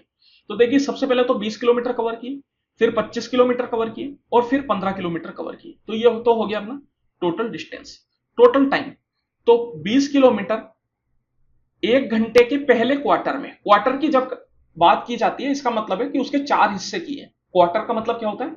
4 parts, 4 equal parts. तो 1 घंटे के अगर मैं 4 पार्ट करूं तो कितना आएगा? 15-15 मिनट। 1 घंटे का मतलब होता है 60 मिनट। 60 मिनट का अगर 4 हिस्से करोगे तो क्या आ जाएगा? 15-15 मिनट आ जाएगा। तो पहला हिस्सा मतलब 15 मिनट, फिर दूसरा हिस्सा मतलब फिर से 15 मिनट, सेकेंड क्वार्टर, फिर थर्ड क्वार्टर मतलब फिर से 15 मिनट, तीसरा हिस्सा। चलिए ये हो गया अपना टोटल टाइम। लेकिन एक बात का ध्यान रखिए, ये जो टाइम आया ये मिनट में आया है, और ये जो डिस्टेंस है ये किलोमीटर में है। अपन को जो स्पीड बतानी है वो किलोमीटर पर आवर में बतानी है, तो अपन क्या करते हैं, इस मिनट को पहले आवर में चेंज कर लेते हैं। आवर में चेंज करने के लिए क्या करते हैं? 60 से डिवाइड करते हैं। तो अब आपके पास ये मिनट की जगह क्या हो जाएगा? ये पूरा आपके पास आवर में हो जाएगा। ये मिनट को आप चाहे तो हटा सकते हैं। तो 25 plus 15 40, 40 plus 20 60, 60 into 60 divide by 15 plus 15 plus 15 that is 45। 15 से 3 बार में, 15 से 4 बार में, 3 से 20 बार में, 4 इंटू 20 मतलब 80। तो 80 किलोमीटर पर आवर की एवरेज स्पीड हो गई। If the radius of a sphere is 2.1 then volume of sphere. Volume आपको फाइंड आउट करना है। वॉल्यूम क्या होता है स्फीयर का? 4/3 पाई आर क्यूब। तो 4/3 इंटू पाई की वैल्यू डाल देता हूं 22/7 इंटू रेडियस। रेडियस कितनी? 2.1। तो देखिए कैंसिल आउट कर देते हैं। 7 इंटू 3 होता है 21। 21 का ये कितनी बार में हो जाएगा? 0.1 टाइम्स। चलिए मल्टीप्लाई करते हैं। 4 इंटू 22 तो हो गया 88। 88 इंटू 0.1 मतलब 8.8 इंटू 21 का स्क्वायर होता है 441। तो ये कितना हो जाएगा? 4.41। अब चलिए यहां पे यूनिट डिजिट से तो अपन नहीं चल पाएंगे क्योंकि सबकी यूनिट डिजिट 8 है, लेकिन यहां पे अपन डिजिटल सम देख सकते हैं। डिजिटल सम भी नहीं देख पाएंगे क्योंकि अगर आप देखेंगे तो इस ऑप्शन का और इस ऑप्शन का डिजिटल सम सेम है, और इस वाले का और इस वाले का डिजिटल सम सेम है। तो डिजिटल सम से भी नहीं चल सकते, तो फिर कुछ भी नहीं कर सकते, तो सोल्व करना ही पड़ेगा। चलिए ठीक है, मल्टीप्लाई कर लेते हैं। 88 का एक बार में 88, 8 कैरी चला गया। 88 का 4 बार में हो जाता है 352। 352 प्लस 8 360। 36 कैरी चला गया। 88 का 4 बार में 352, 352 प्लस कितना गया था? 36 ना। 352 प्लस 36 दैट इज कितना हो गया? 352 प्लस 36 मतलब 358, 388, 388। तो यहां पे कितना हो जाएगा 38.808। कौन सा है? Option number 3। Find the value of this. इसकी वैल्यू अपन को फाइंड आउट करनी है। चलिए बोर्ड मास से चलते हैं। बोर्ड मास में बी का मतलब ब्रैकेट, ओ का मतलब ऑफ, डी का मतलब डिवीजन, एम का मतलब मल्टीप्लीकेशन, ए का मतलब एडिशन, एस का मतलब सब्ट्रैक्शन। तो ब्रैकेट में भी जो सबसे अंदर वाला ब्रैकेट, देखिए यहां पे 3 तरह के ब्रैकेट है। सबसे बाहर ब्रैकेट है ये वाला, उसके अंदर ब्रैकेट है ये वाला, और उसके अंदर ब्रैकेट है ये वाला। तो सबसे पहले सबसे अंदर के ब्रैकेट पे चलेंगे, जो कि है ये। इसमें देखिए ओ का मतलब होता है ऑफ, लेकिन ऑफ नहीं है तो उसको छोड़ देते हैं। उसके आगे चलते हैं। उसके आगे क्या है? डी। डी मतलब डिवीजन। तो पहले डिवीजन करना है। 3 डिवाइडेड बाय 1/3 मतलब कितना हो गया? डिवाइड को मल्टीप्लाई में चेंज करते हैं तो क्या होता है? पीछे वाला नंबर रिवर्स हो जाता है। मतलब 1/3 का क्या बन जाएगा? 3 बन जाएगा, -3, दैट इज 3 × 3 9, 9 - 3 6। तो इस पूरे की वैल्यू आ गई 6 के बराबर। चलिए, तो अब ये इस पूरे बड़े वाले ब्रैकेट की अगर मैं बात करूं इस वाले की, तो ये क्या हो गया? 3 - 3 × 6 प्लस 3 डिवाइडेड 1/3 प्लस 3। तो यहां पे ये 3 डिवाइडेड 1/3 तो फिर से कितना बन जाएगा? 9 बन जाएगा। और ये 6 3 18 बन जाएगा विथ माइनस साइन, प्लस 3। तो ये कितना हो जाएगा? 3 में से 18 गए तो -15, और ये 9 और 3 12, -15 प्लस 12 इक्वल टू कितना हो गया? -3। तो इस पूरे की वैल्यू आ गई -3। चलिए ठीक है, तो 18 - 3 इंटू -3, ये ब्रैकेट खुल चुका है, लेकिन मैंने इसलिए लगाया ताकि माइनस साइन अपना बना रहे। -4 × 2। चलिए इसको सोल्व कर लेते हैं। तो ये हो गया 18, 3 × 3 9, माइनस माइनस प्लस हो जाएगा तो +9, और 4 × 2 8। 18 में से 8 गया 10, 10 और 9 19। तो ऑप्शन नंबर 1। देखिए एक आसान सा सवाल है। जब कभी भी बोर्ड मास का सवाल करें तो एक बात का हमेशा ध्यान रखें, वो है आपका कॉमन सेंस। कॉमन सेंस किसी भी फॉर्मूले से ज्यादा बड़ा होता है, यह बात ध्यान रखें। अगर आपको लगता है कि बोर्ड मास की कोई जरूरत नहीं है, आप इसको अपने कॉमन सेंस से सही कर सकते हैं, तो कर लीजिए, कोई बोर्ड मास की जरूरत नहीं है। देखिए बोर्ड मास हमेशा बोलता है कि पहले डिवीजन करो बाद में मल्टीप्लाई करो, लेकिन मैंने यहां पे मल्टीप्लाई और डिवीजन दोनों साथ में कर दिया। कौन सी जगह? इस जगह पे। इस जगह पे मैंने मल्टीप्लाई और डिवीजन साथ में कर दिया। क्यों कर दिया? क्योंकि मेरा कॉमन सेंस है कि यहां पे माइनस और यहां पे प्लस है। दैट मीन्स कि ये दोनों अलग अलग है। माइनस और प्लस ने इनको अलग अलग कर रखा है, तो आप इन दोनों चीजों को साथ में कर दोगे तब भी फर्क नहीं पड़ेगा। अब ये किसने बताया? ये आपके कॉमन सेंस ने बताया। तो common sense is always greater than any formula. Common sense हमेशा बड़ा होता है, उसका जितना इस्तेमाल कर सकते हैं करिए। A can do a work in 20 days, B in 30 days। A किसी काम को 20 दिन में और बी किसी काम को 30 दिन में कर सकता है। If they work on together for 2 days, then what is the fraction of the work that is left. तो चलिए सबसे पहले तो क्या करते हैं, इनका एलसीएम ले लेते हैं। 20 और 30 का एलसीएम 60 हो जाएगा। 20 का 3 बार में, 30 का 2 बार में। तो देखिए 2 दिन अगर काम करते हैं तो 2 दिन में कितना काम करेंगे? ए जो है हर दिन 3 यूनिट काम करता है और बी हर दिन 2 यूनिट काम करता है। तो एक दिन में 3 + 2 5 यूनिट काम किया गया। तो 2 दिन में कितना किया गया? 5 × 2 10 यूनिट। तो 10 यूनिट काम हो चुका है। अब कितना काम बचा है? 50 यूनिट काम बचा है, क्योंकि टोटल काम है 60 यूनिट, तो 50 यूनिट काम बचा है। तो फ्रैक्शन अगर लेना है आपको तो टोटल काम कितना है? 60। तो 50/60 मतलब 5/6। तो मैं बोल सकता हूं कि 5/6 फ्रैक्शन जो है वो अभी भी बचा हुआ है। एक टेबल अपन को दे रखी है जिसमें सब्जेक्ट है मैथ, साइंस, और मैथ और साइंस का एवरेज। एवरेज कोई सब्जेक्ट नहीं, वो उनका एवरेज है, मैथ और साइंस का ही। मार्क्स आपको दे रखे हैं 80 and above, 60 and above, 40 and above, 20 and above, 0 and above. मतलब कितने बच्चों के 80 से ऊपर आए, कितनों के 60 से ऊपर आए, कितनों के 40 से ऊपर आए, ये चीज आपको दे रखी है। देखिए एक बात हमेशा ध्यान रखिए, जब कभी भी बोला जाता है कि 80 से ऊपर कितने बच्चों के आए, तो वो 60 से ऊपर वालों में आ चुके हैं। जब कभी भी मैं बोल रहा हूं 60 से ऊपर, तो 60 से ऊपर में 70 वाले भी हैं, 80 वाले भी हैं, 90 वाले भी हैं, और टोटल 100 वाले भी हैं। क्योंकि 60 से ऊपर बोलने का मतलब होता है 60, 61, 62, 63, 70, 71, 72 एंड सो ऑन। तो जब मैं बोलूं 60 से ऊपर वाले, तो उसमें 80 से ऊपर वाले भी आ गए, 90 से ऊपर वाले भी आ गए। इसी तरीके से जब मैं बोलूं 40 से ऊपर वाले, तो उसमें 60 से ऊपर वाले भी आ गए, 80 से ऊपर वाले भी आ गए। और जब आप बोल रहे हो 0 से ऊपर वाले, तो उसमें सारे बच्चे आ गए, क्योंकि नेगेटिव मार्किंग तो पॉसिबल नहीं है, तो सारे बच्चे आ गए। दैट्स वाई यहाँ पे मैथ में 100 स्टूडेंट, साइंस में भी 100 स्टूडेंट बोला गया है, क्योंकि टोटल स्टूडेंट्स कितने, 100 स्टूडेंट्स। तो क्वेश्चन है, what is the difference between the number of students who passed with 60 as cut off marks in science. Science में 60 या 60 से ऊपर कितने बच्चों के नंबर आए। कट ऑफ मार्क्स 60 बोलने का मतलब है कि कम से कम 60 नंबर आने चाहिए। तो 60 या 60 से ऊपर कितने बच्चों के आए, 43 बच्चों के आए। चलिए इसका डिफरेंस अपन को लेना है, those who passed with 60 as cut off marks in aggregate, मतलब एवरेज में 60 या 60 से ऊपर कितने बच्चों के आए, तो 39 बच्चों के आए। तो इनका डिफरेंस अपन को लेना है 43 minus 39 that is equal to 4। तो डिफरेंस कितना आ जाएगा, 4। ए पर्सन बोरोड 1760 रुपए एट 6% पर एनम एंड 2240 रुपए at 9% per annum at simple interest for the same period, he had to pay 1536 in all as interest, find the time. तो देखिए एक आसान सा सवाल है, सिंपल इंटरेस्ट की जब कभी भी बात की जाए तो फॉर्मूला अपन जानते हैं, principal into rate into time बटा 100।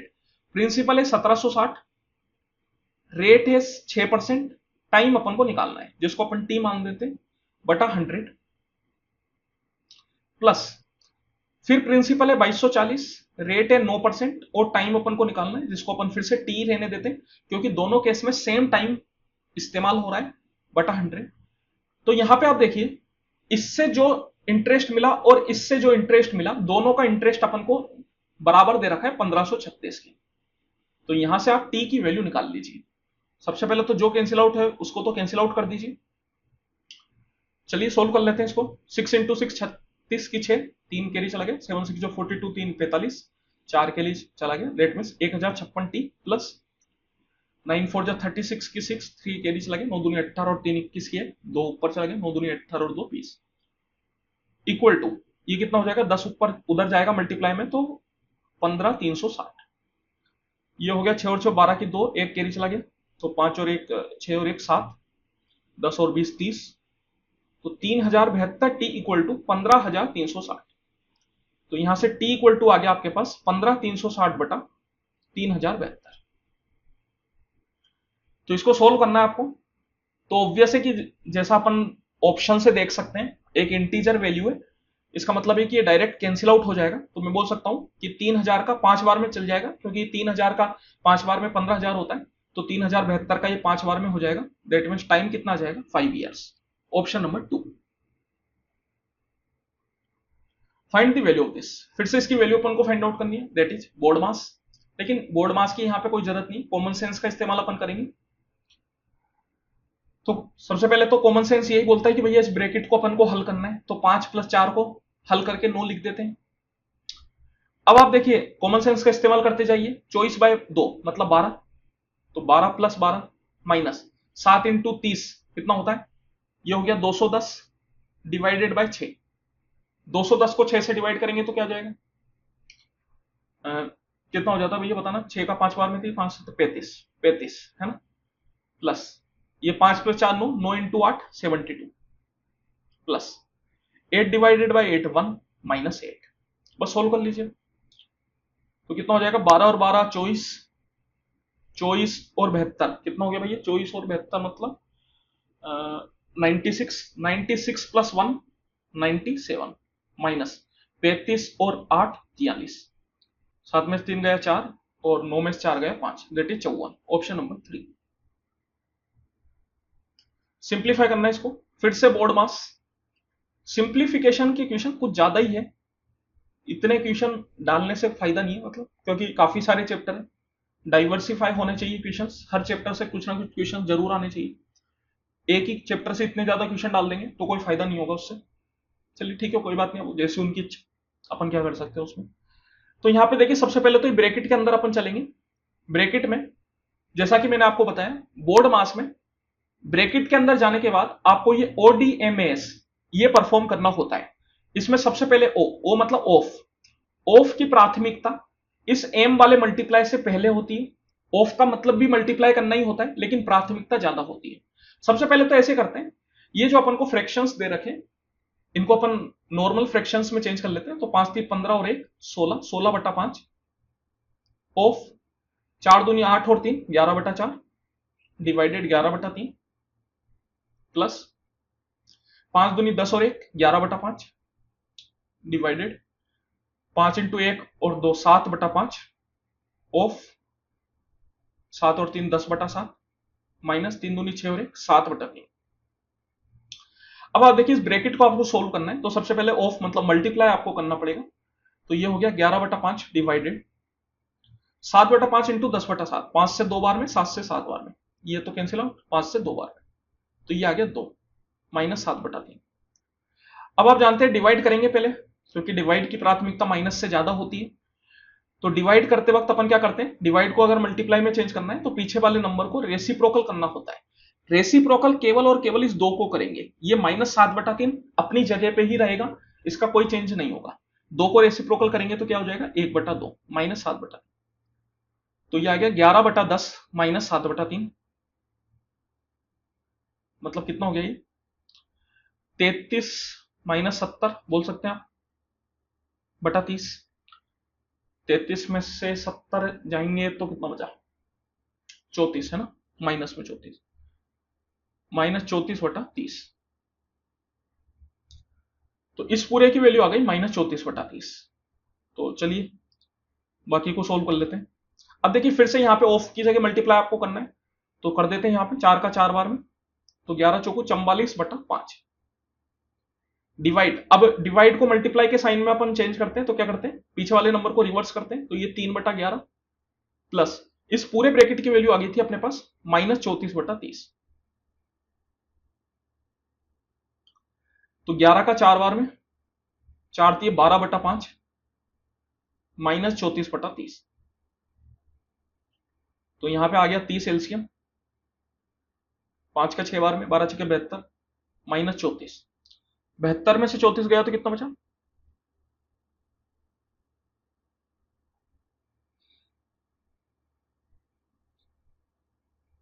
1 मिनट सॉरी माय मिस्टेक, 11 33 70 में से 33 गया तो 34 नहीं 37 बचेगा, इसको आप 37 कर लीजिए, ये 37 आएगा, भी गलत होता।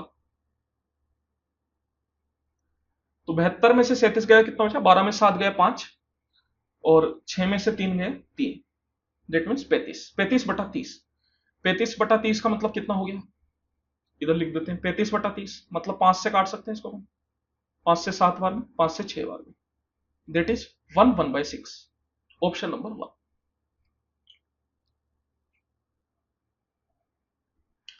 What is the total surface area of cone whose radius is r/4 and slant height is 4l? तो देखिए टोटल सरफेस एरिया कोन का क्या होता है pi r into l plus r, ये होता है। लेकिन यहां पे आपको रेडियस जो है वो r/4 दे रखी है, तो r की जगह आपको r/4 पुट करना होगा, और स्लेंट हाइट जो है वो 4l दे रखी है, तो l की जगह 4l पुट करना होगा, 4l प्लस r की जगह r/4। तो यहां पे कितना हो जाएगा पाई r/4 इंटू 4, आप कॉमन ले लीजिए, 4 कॉमन लेंगे तो ये 4, ये इधर कितना रह जाएगा l प्लस r/16, 4 से 4 कैंसिल आउट हो गया, तो ये हो गया pi r into l plus r/16, option number 3। A man wishes to cover 1 kilometre distance in river water, in still water he takes 12 minutes to cover it, but in the flowing river he takes 13 minute, the speed of the flowing water of the river is. देखिए 1 kilometre का distance cover करना है उसको, और रुके हुए पानी में वो 12 मिनट लेता है, और बहते हुए पानी में वो 13 मिनट लेता है। तो आप देखिए जब कभी भी रुके हुए पानी की बात की जाती है, दैट मीन्स कि सिर्फ और सिर्फ उस नाव की स्पीड की बात की जा रही है, जो बोट है उसकी स्पीड की बात की जा रही है। तो speed of boat upon S1 मानते हैं, दैट मीन्स मैं बोल सकता हूं कि S1 स्पीड से 12 मिनट लेता है। तो डिस्टेंस सॉरी स्पीड कितनी हो गई, डिस्टेंस है 1 किलोमीटर और टाइम है 12 मिनट।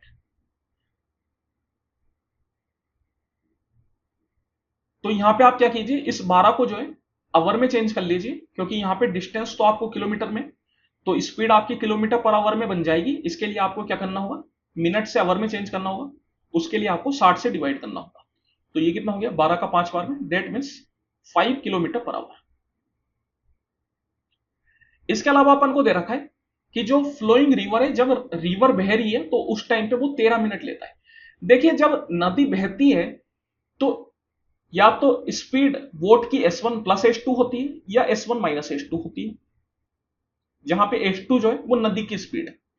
S1 प्लस S2 होगी अगर वो डाउन स्ट्रीम में जा रहा है। डाउन स्ट्रीम मतलब जिस दिशा में नदी जा रही है उस दिशा में अगर वो जा रहा है तो स्पीड S1 प्लस S2 हो जाएगी, और नदी के विपरीत दिशा में मतलब अप स्ट्रीम में जा रहा है तो स्पीड हो जाएगी S1 माइनस S2। यहां पे अपन को ये नहीं बताया गया कि वो 1 किलोमीटर अप स्ट्रीम में जाता है या डाउन स्ट्रीम में, तो दोनों ही केस अपन को लेके चलने पड़ेंगे। जो ऑप्शन में होगा अवेलेबल उसके हिसाब से अपन आंसर देंगे। अगर मैं S1 प्लस S2 के हिसाब से बात करूं तो S1 प्लस S2 के हिसाब से कितना time, speed equal to distance upon time. Distance है 1 किलोमीटर और टाइम है 13 मिनट। इसको अपन आवर में चेंज कर लेंगे तो 13/60, दैट मीन 60/13, इतना किलोमीटर पर आवर। अब यहां पे अपन से पूछा जा रहा है speed of the flowing water, जिसको S2 बोलते हैं। तो S2 अपन निकाल सकते हैं, क्या हो जाएगा, S1 माइनस कर लेते हैं, 60/13 माइनस 5। तो यहां से देखिए 13 पंजे हो जाता है 65, मतलब 60 माइनस 65/13। तो यहां से स्पीड आ गई माइनस में। क्या कभी भी स्पीड माइनस में आ सकती है क्या? बिल्कुल नहीं आ सकती। दैट मीन्स कि ये नहीं हो सकता। इसका मतलब यह हुआ कि वो डाउन स्ट्रीम में नहीं जा रहा, वो कहीं में जा रहा है, अप स्ट्रीम में जा रहा है। एक और चीज से आप पता कर सकते हैं कि देखिए जब वो रुके हुए पानी में जा रहा था तो उसको समय कम लग रहा था, और बहते हुए पानी में अगर समय ज्यादा लग रहा है कि इसका मतलब है कि वो अप स्ट्रीम में जा रहा है। तो इतना करने की भी आपको जरूरत नहीं थी, आप डायरेक्ट यहीं से बता सकते थे कि वो अप स्ट्रीम में जा रहा है। ये सिर्फ और सिर्फ मैंने आपको समझाने के लिए बताया कि अगर आप डाउन स्ट्रीम ट्राई करते तो आपका आंसर नेगेटिव में आ जाता, जो कि कभी भी पॉसिबल नहीं है। तो अपने आप ही आप सोच सकते हैं कि अप स्ट्रीम में जाएगा। अप स्ट्रीम में अगर जाएगा तो इसको अपन हटा सकते हैं। मैं बोल सकता हूं कि S1 minus S2 equal to 60/30। तो यहां से S2 कितना आ जाएगा, S2 कितना आ गया अपने पास, 5 माइनस 60/13, दैट इज 13 पंजे 65, 65 में से 60 गया तो 5/13। तो 5/13 kilometre per our. That means कि नदी की स्पीड क्या हो गई, 5/13 kilometre per our. In an election between two candidates, one got 60% of the total valid votes, 25% of the votes were invalid. दो कैंडिडेट के बीच में इलेक्शन हुआ है, अपन टोटल वोट्स को 100% मान लेते हैं। एक को 60% वोट मिले और बोला जा रहा है कि 25% वोट्स जो है वो इनवैलिड है। वैलिड वोट्स का 60% मिला है। सबसे पहले तो 25% वोट जो इनवैलिड है उसको अपन घटा देते हैं। दैट मीन्स कितने रह गए, 75% वोट रह गए। बोला जा रहा है कि 75% में से 60% वोट जो है, 75% का 60% एक कैंडिडेट को मिला है, तो अगले के दूसरे कैंडिडेट को कितना मिला होगा, 75% का 40%। बोला जा रहा है कि अगर टोटल नंबर ऑफ वोट्स जो है 15,000 है, तो number of valid votes that other candidate got वो कितने होंगे। टोटल नंबर ऑफ वोट्स 15,000 बोलने का मतलब है कि 100% की वैल्यू हो गई 15,000। अगर 100% की वैल्यू 15,000 है तो 1% की वैल्यू कितनी है, यहां से आप 1% की वैल्यू निकाल सकते हैं, दैट इज इक्वल टू 150। अब जैसा कि मैंने बोला कि अगर एक कैंडिडेट को 60% ऑफ द वैलिड वोट्स मिले तो दूसरे कैंडिडेट्स को कितने मिलेंगे, 40%। 40% का ही का 75% का, तो 40% ऑफ 75%, ये कितना हो जाएगा, 20 से 2 बार में, 20 से 5 बार में, 5 का 15 बार में, 15 दूनी 30, 30%। टोटल का मिला 30% और 1% की वैल्यू है 150, तो 30 into 150 that is equal to 4500। तो अदर कैंडिडेट को मिले 4500 votes. If sec 6a equal to cosec a minus 29 where 2a is an acute angle then the measure of a। देखिए जब कभी भी इस तरीके का सवाल हो जहां पे आपको साइन इक्वल टू कोस हो, टेन इक्वल टू कोट हो और सेक इक्वल टू कोसेक हो, तो इस तरीके के सवालों को आप आसानी से कर सकते हैं। यहां पे आप जानते हैं कि साइन ए इक्वल टू बोल सकते हो आप कि कोस 90 माइनस ए होता है, और tan A equal to cot 90 minus A होता है, और sec A equal to cosec 90 minus A होता है। तो यहां पे मैं बोल सकता हूं कि अगर इन दोनों को मेरे को इक्वल करना है, मतलब ये दोनों इक्वल हो रहे हैं, तो सेक 6 ए को आप क्या लिख सकते हो, इसको आप लिख सकते हो कोसेक 90 माइनस 6 ए।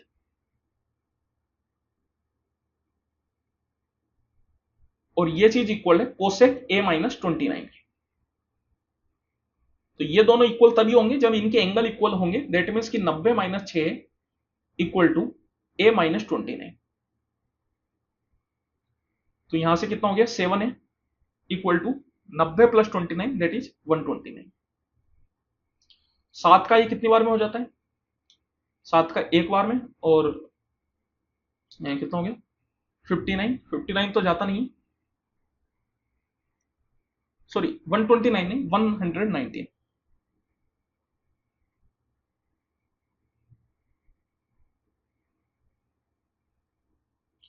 तो 7 का एक बार में और 7 7 जब 49, तो 17 डिग्री। दैट मीन्स ए की वैल्यू कितनी हो जाएगी 70। 57% of Ranita's weekly income is equal to 76% of Bhaskar weekly income. तो मैं बोल सकता हूं कि 57% of Ranita is equal to 76% of Bhaskar. यहां से परसेंट से तो परसेंट कैंसिल आउट हो जाएगा। इसके अलावा 19 का 3 बार में और 19 का 4 बार में। तो रनीता और भास्कर की वीकली इनकम का रेशियो आपको मिल जाएगा दैट इज 4:3। बोला जा रहा है कि if Ranita income was reduce by 400 while Bhaskar weekly income did not change. अगर रनीता की वीकली इनकम 400 रुपए घट जाती है लेकिन भास्कर की उतनी ही रहती है, तो जो इनकी वीकली इनकम का रेशियो होगा वो 6:5 का हो जाएगा। What is Bhaskar weekly income? देखिए पहले वीकली इनकम का रेशियो था 4:3, नया रेशियो बन गया 6:5। अब यहां पे एक बात यह है कि भास्कर की वीकली इनकम में कोई चेंज नहीं हुआ। तो सबसे पहले अपन को क्या करना है, रेशियो में जो भास्कर की यूनिट है उसको बराबर करना है। यहां पे भास्कर की यूनिट 3 है, यहां पे 5 है।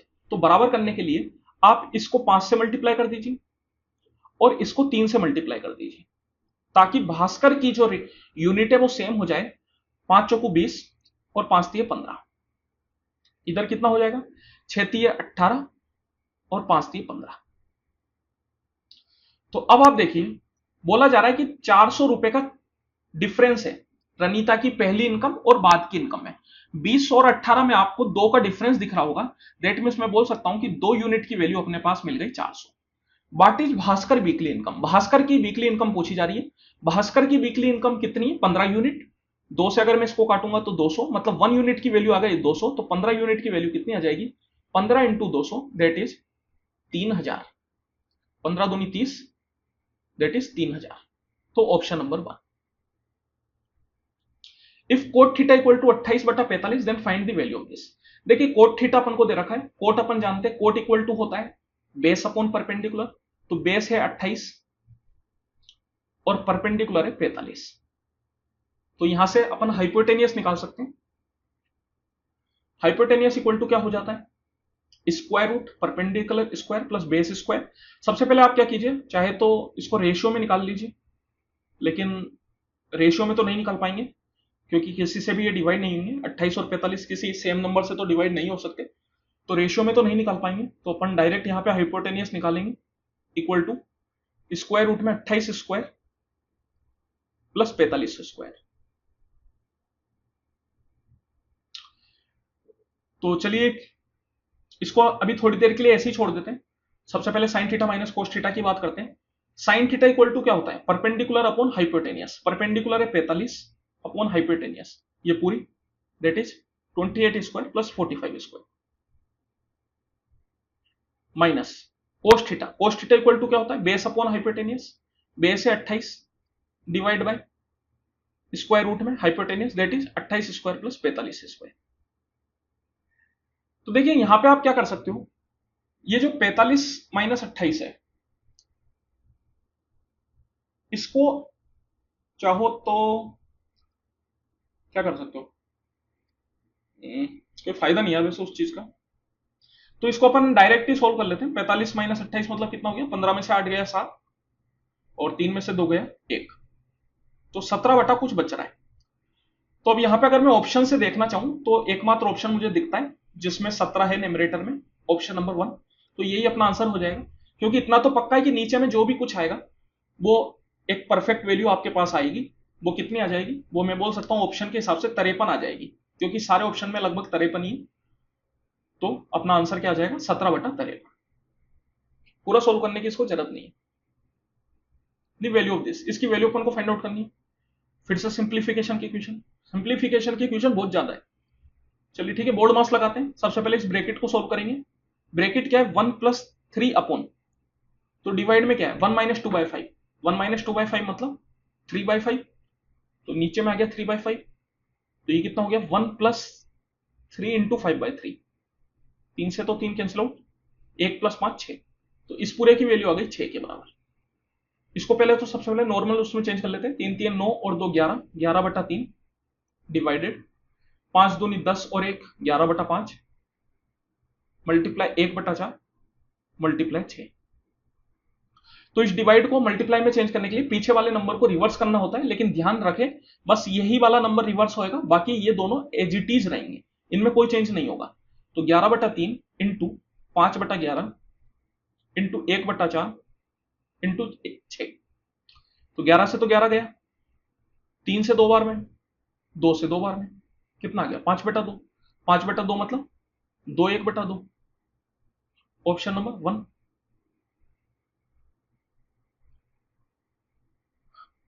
What is the total number of scouts in classes 6 to 8? देखिए, एक जो ये इमोजी है, this is equal to 15 scouts. एक इमोजी की वैल्यू है 15 स्काउट, और 6 से लेके 8 तक टोटल नंबर ऑफ स्काउट कितने, ये अपन को बताना है। तो 6 से 8 तक कितने इमोजी है ये अपन काउंट कर लेते हैं। तो देखिए, 6th क्लास में 1 2 3 4 5 6 7 8, 6th क्लास में है 8 इमोजी, 1 2 3 4, 7th में है 4 इमोजी, और 8th में है 3 इमोजी। तो टोटल कितने हो गए, 4 3 7, 7 और 8 15, तो 15 इमोजी। और एक इमोजी की वैल्यू अगर 15 स्काउट के बराबर है, तो टोटल स्काउट कितने हो जाएंगे 15 × 15, that is equal to 225, option number 3। From an external point A tangent AP and AQ are drawn. चलिए एक सर्किल बना लेते हैं। From an external point A, external point एक ए है जिससे दो टेंजेंट खींची जा रही है, एपी और एक्यू, कुछ इस तरीके से, ये पी और ये क्यू। इसको भी अपन और अच्छा सा बना लेते हैं, ऊपर वाली को।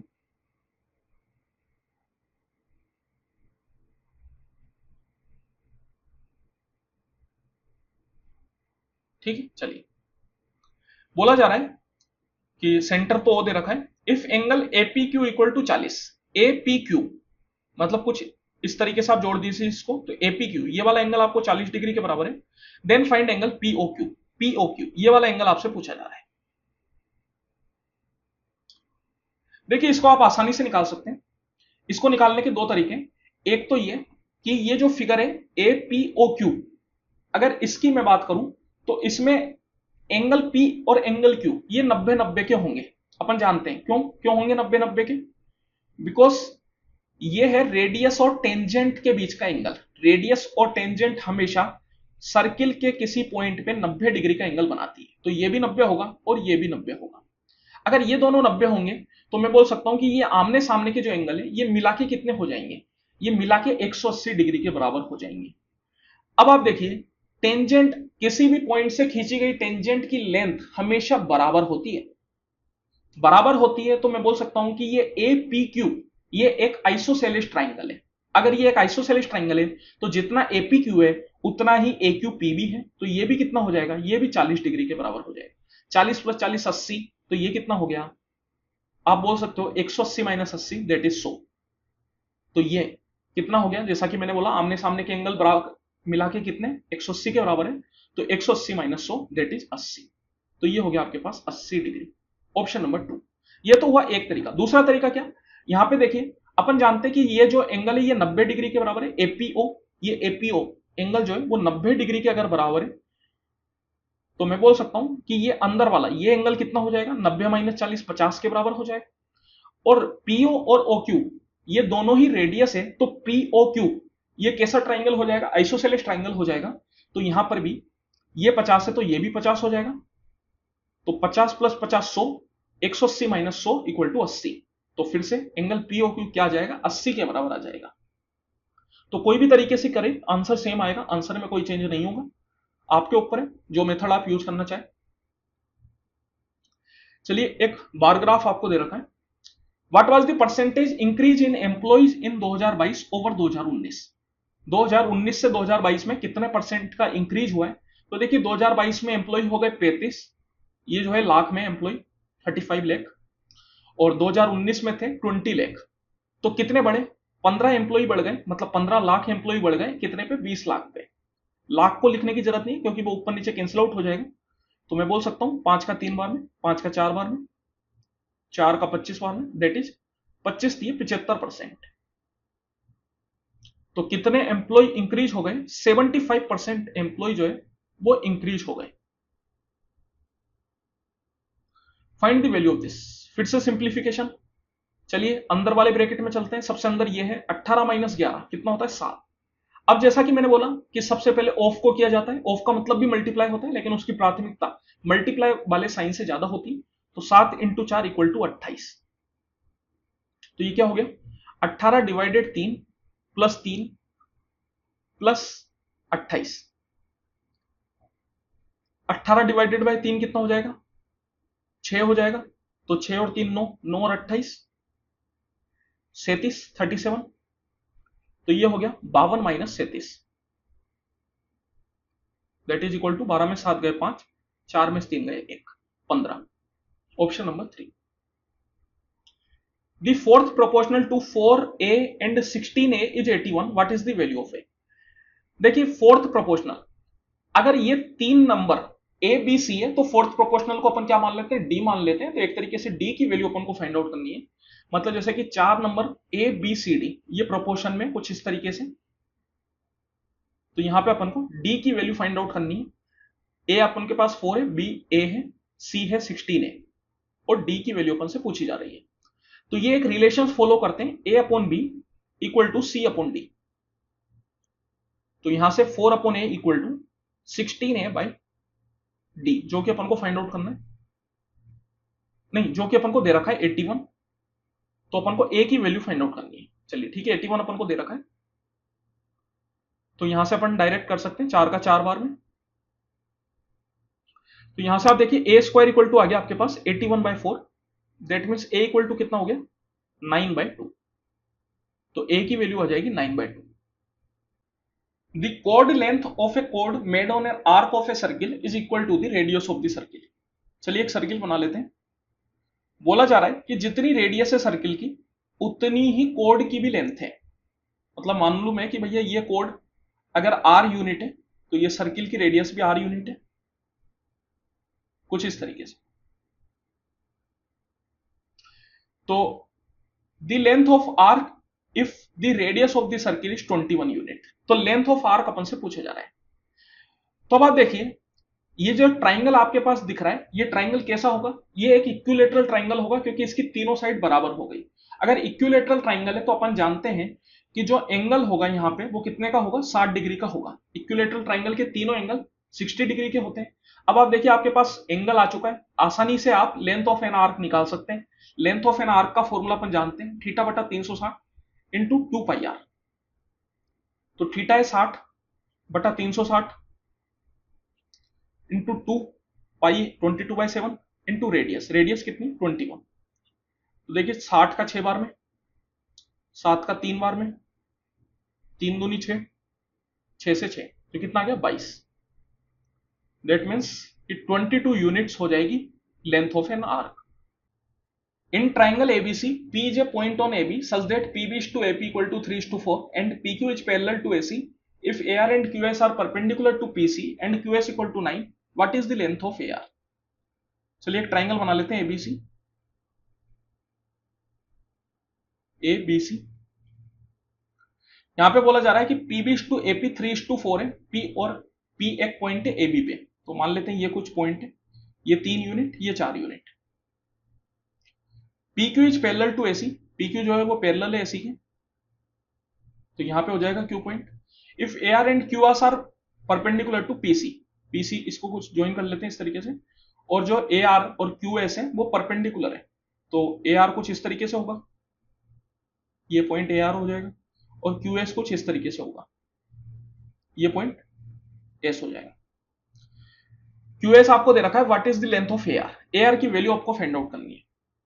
चलिए ठीक है, तो देखिए सबसे पहली बात, तो अगर पी क्यू ए सी के पैरेलल है तो मैं बोल सकता हूं कि ट्राइंगल बी पी क्यू और ट्राइंगल बी ए सी ये सिमिलर होंगे। अपन ये बात हमेशा से पढ़ते आए हैं, जब कभी भी इस तरीके से एक लाइन अगर पैरेलल होती है ट्राइंगल की किसी लाइन के, तो ये दोनों ट्राइंगल आपस में सिमिलर हो जाते हैं और यहां पे इनकी करस्पॉन्डिंग साइड का रेशियो बराबर हो जाता है। करस्पॉन्डिंग साइड का रेशियो कौन सा, BP upon B A equal to मैं बोल सकता हूं हो जाएगा P Q upon A C. अब देखिए बीपी अपॉन बी आपको क्या दे रखा है, बीपी दे रखा है 3 और बी ए क्या दे रखा है 3 + 4 7, तो पी क्यू अपॉन ए सी तो आ गया 3 अपॉन 7।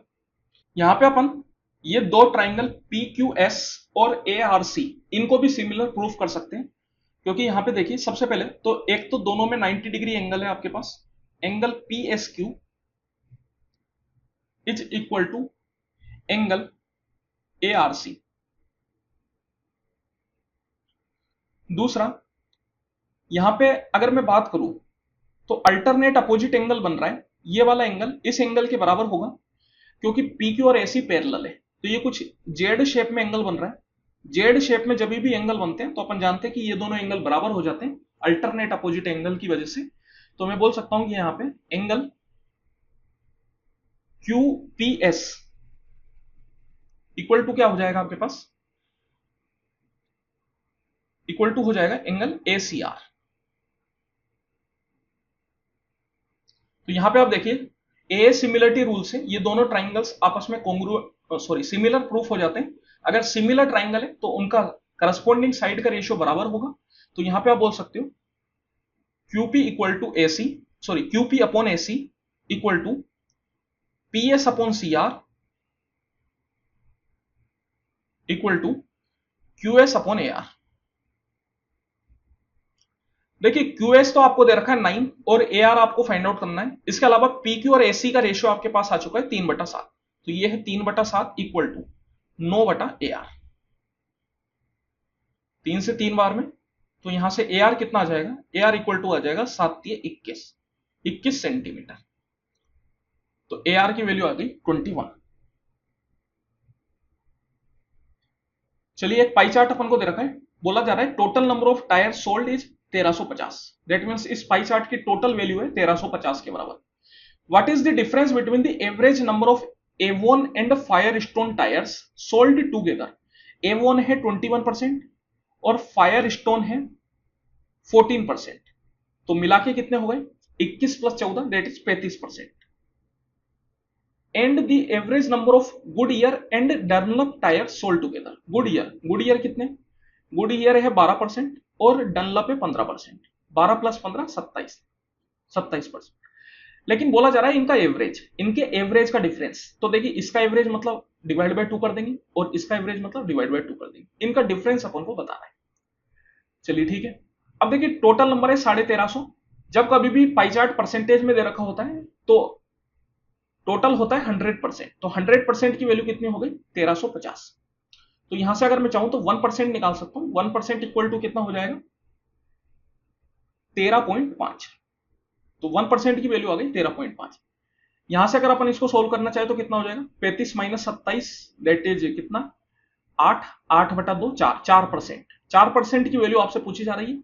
1% अगर 13.5 के बराबर है तो 4% कितना हो जाएगा 4 × 13.5 दैट इज 4 × 5 = 20 की 0, 2 कैरी चला गया, 13 × 4 = 52, 52 और 2 = 54। Option number 2। A sum of money at compound interest double itself in 4 years. In how many years does this sum becomes 8 times of itself at the same rate of interest? देखिए 1 रुपया बन गया 2 रुपए 4 साल में, मतलब एक तरीके से डबल हो गया। तो हर 4 साल पे अमाउंट डबल होता जाएगा। कंपाउंड इंटरेस्ट जो है इसी तरीके से काम करता है, हर 4 साल पे अमाउंट क्या होगा डबल होगा। आपको क्या करना है 8 टाइम्स करना है, मतलब 1 रुपए का 8 रुपए बनाना है। तो देखिए अगले 4 साल में फिर से डबल हो जाएगा, मतलब 2 रुपए का क्या बन जाएगा 4 रुपए बन जाएगा, और अगले 4 साल में फिर से डबल हो जाएगा, मतलब 4 रुपए का 8 रुपए बन जाएगा। तो 1 से 8 रुपए कितने साल पे बने 4 + 4 + 4 दैट इज 12 ईयर्स। तो 12 साल में 1 रुपए का 8 रुपए बन जाएंगे। सिंपल इंटरेस्ट और कंपाउंड इंटरेस्ट में यही अंतर है। सिंपल इंटरेस्ट में अगर ये सवाल होता तो कैसे होता, तो जैसे देखिए अगर 1 रुपए से 2 रुपए बने 4 साल में, देट मीन्स मैं बोल सकता हूं कि 4 साल में 1 रुपए का इंटरेस्ट मिला है। तो 1 रुपए से 8 रुपए बनने के लिए कितने का इंटरेस्ट चाहिए होता? 7 रुपए का इंटरेस्ट चाहिए होता। 1 रुपए का इंटरेस्ट अगर 4 साल में आया है तो 7 रुपए का इंटरेस्ट 7 चौकू 28 साल पे आता, अगर सिंपल इंटरेस्ट होता तो। लेकिन कंपाउंड इंटरेस्ट में यही चीज 12 साल में अपन को मिल जाएगी। तो कंपाउंड इंटरेस्ट और सिंपल इंटरेस्ट में कितना ज्यादा डिफरेंस है? सिंप्लीफाई, फिर से सिंप्लीफाई कीजिए, सिंप्लीफिकेशन का सवाल है। चलिए सबसे पहले ब्रैकेट सोल्व कर लेते हैं अपन। 25 डिवाइडेड 5 मल्टीप्लाई 7 ऑफ 5 प्लस 7 कितना हो गया 12 माइनस 13 इंटू, देखिए यहां पे सबसे पहले आपको ब्रैकेट को सिंप्लीफाई करना है। 6 इंटू कितना हो जाता है? 6 इंटू 4 24, तो 13 इंटू 24। चलिए अब यहां पे सबसे पहले अपन क्या करेंगे? ऑफ करेंगे, क्योंकि ऑफ की प्राथमिकता सबसे ज्यादा होती है। तो ऑफ का मतलब भी मल्टीप्लाई होता है, लेकिन उसकी प्राथमिकता ज्यादा है, तो पहले उसको करना है। 7 इंटू 12 कितना हो गया? 12 7 जा 84, तो इसकी वैल्यू आ गई 84। अब आप जानते हैं कि भैया डिवाइड को मल्टीप्लाई में चेंज कर देते हैं, तो 25 इंटू ये 5 की जगह 1/5 बन जाएगा, बाकी ये हो गया 84 माइनस 13 इंटू 24,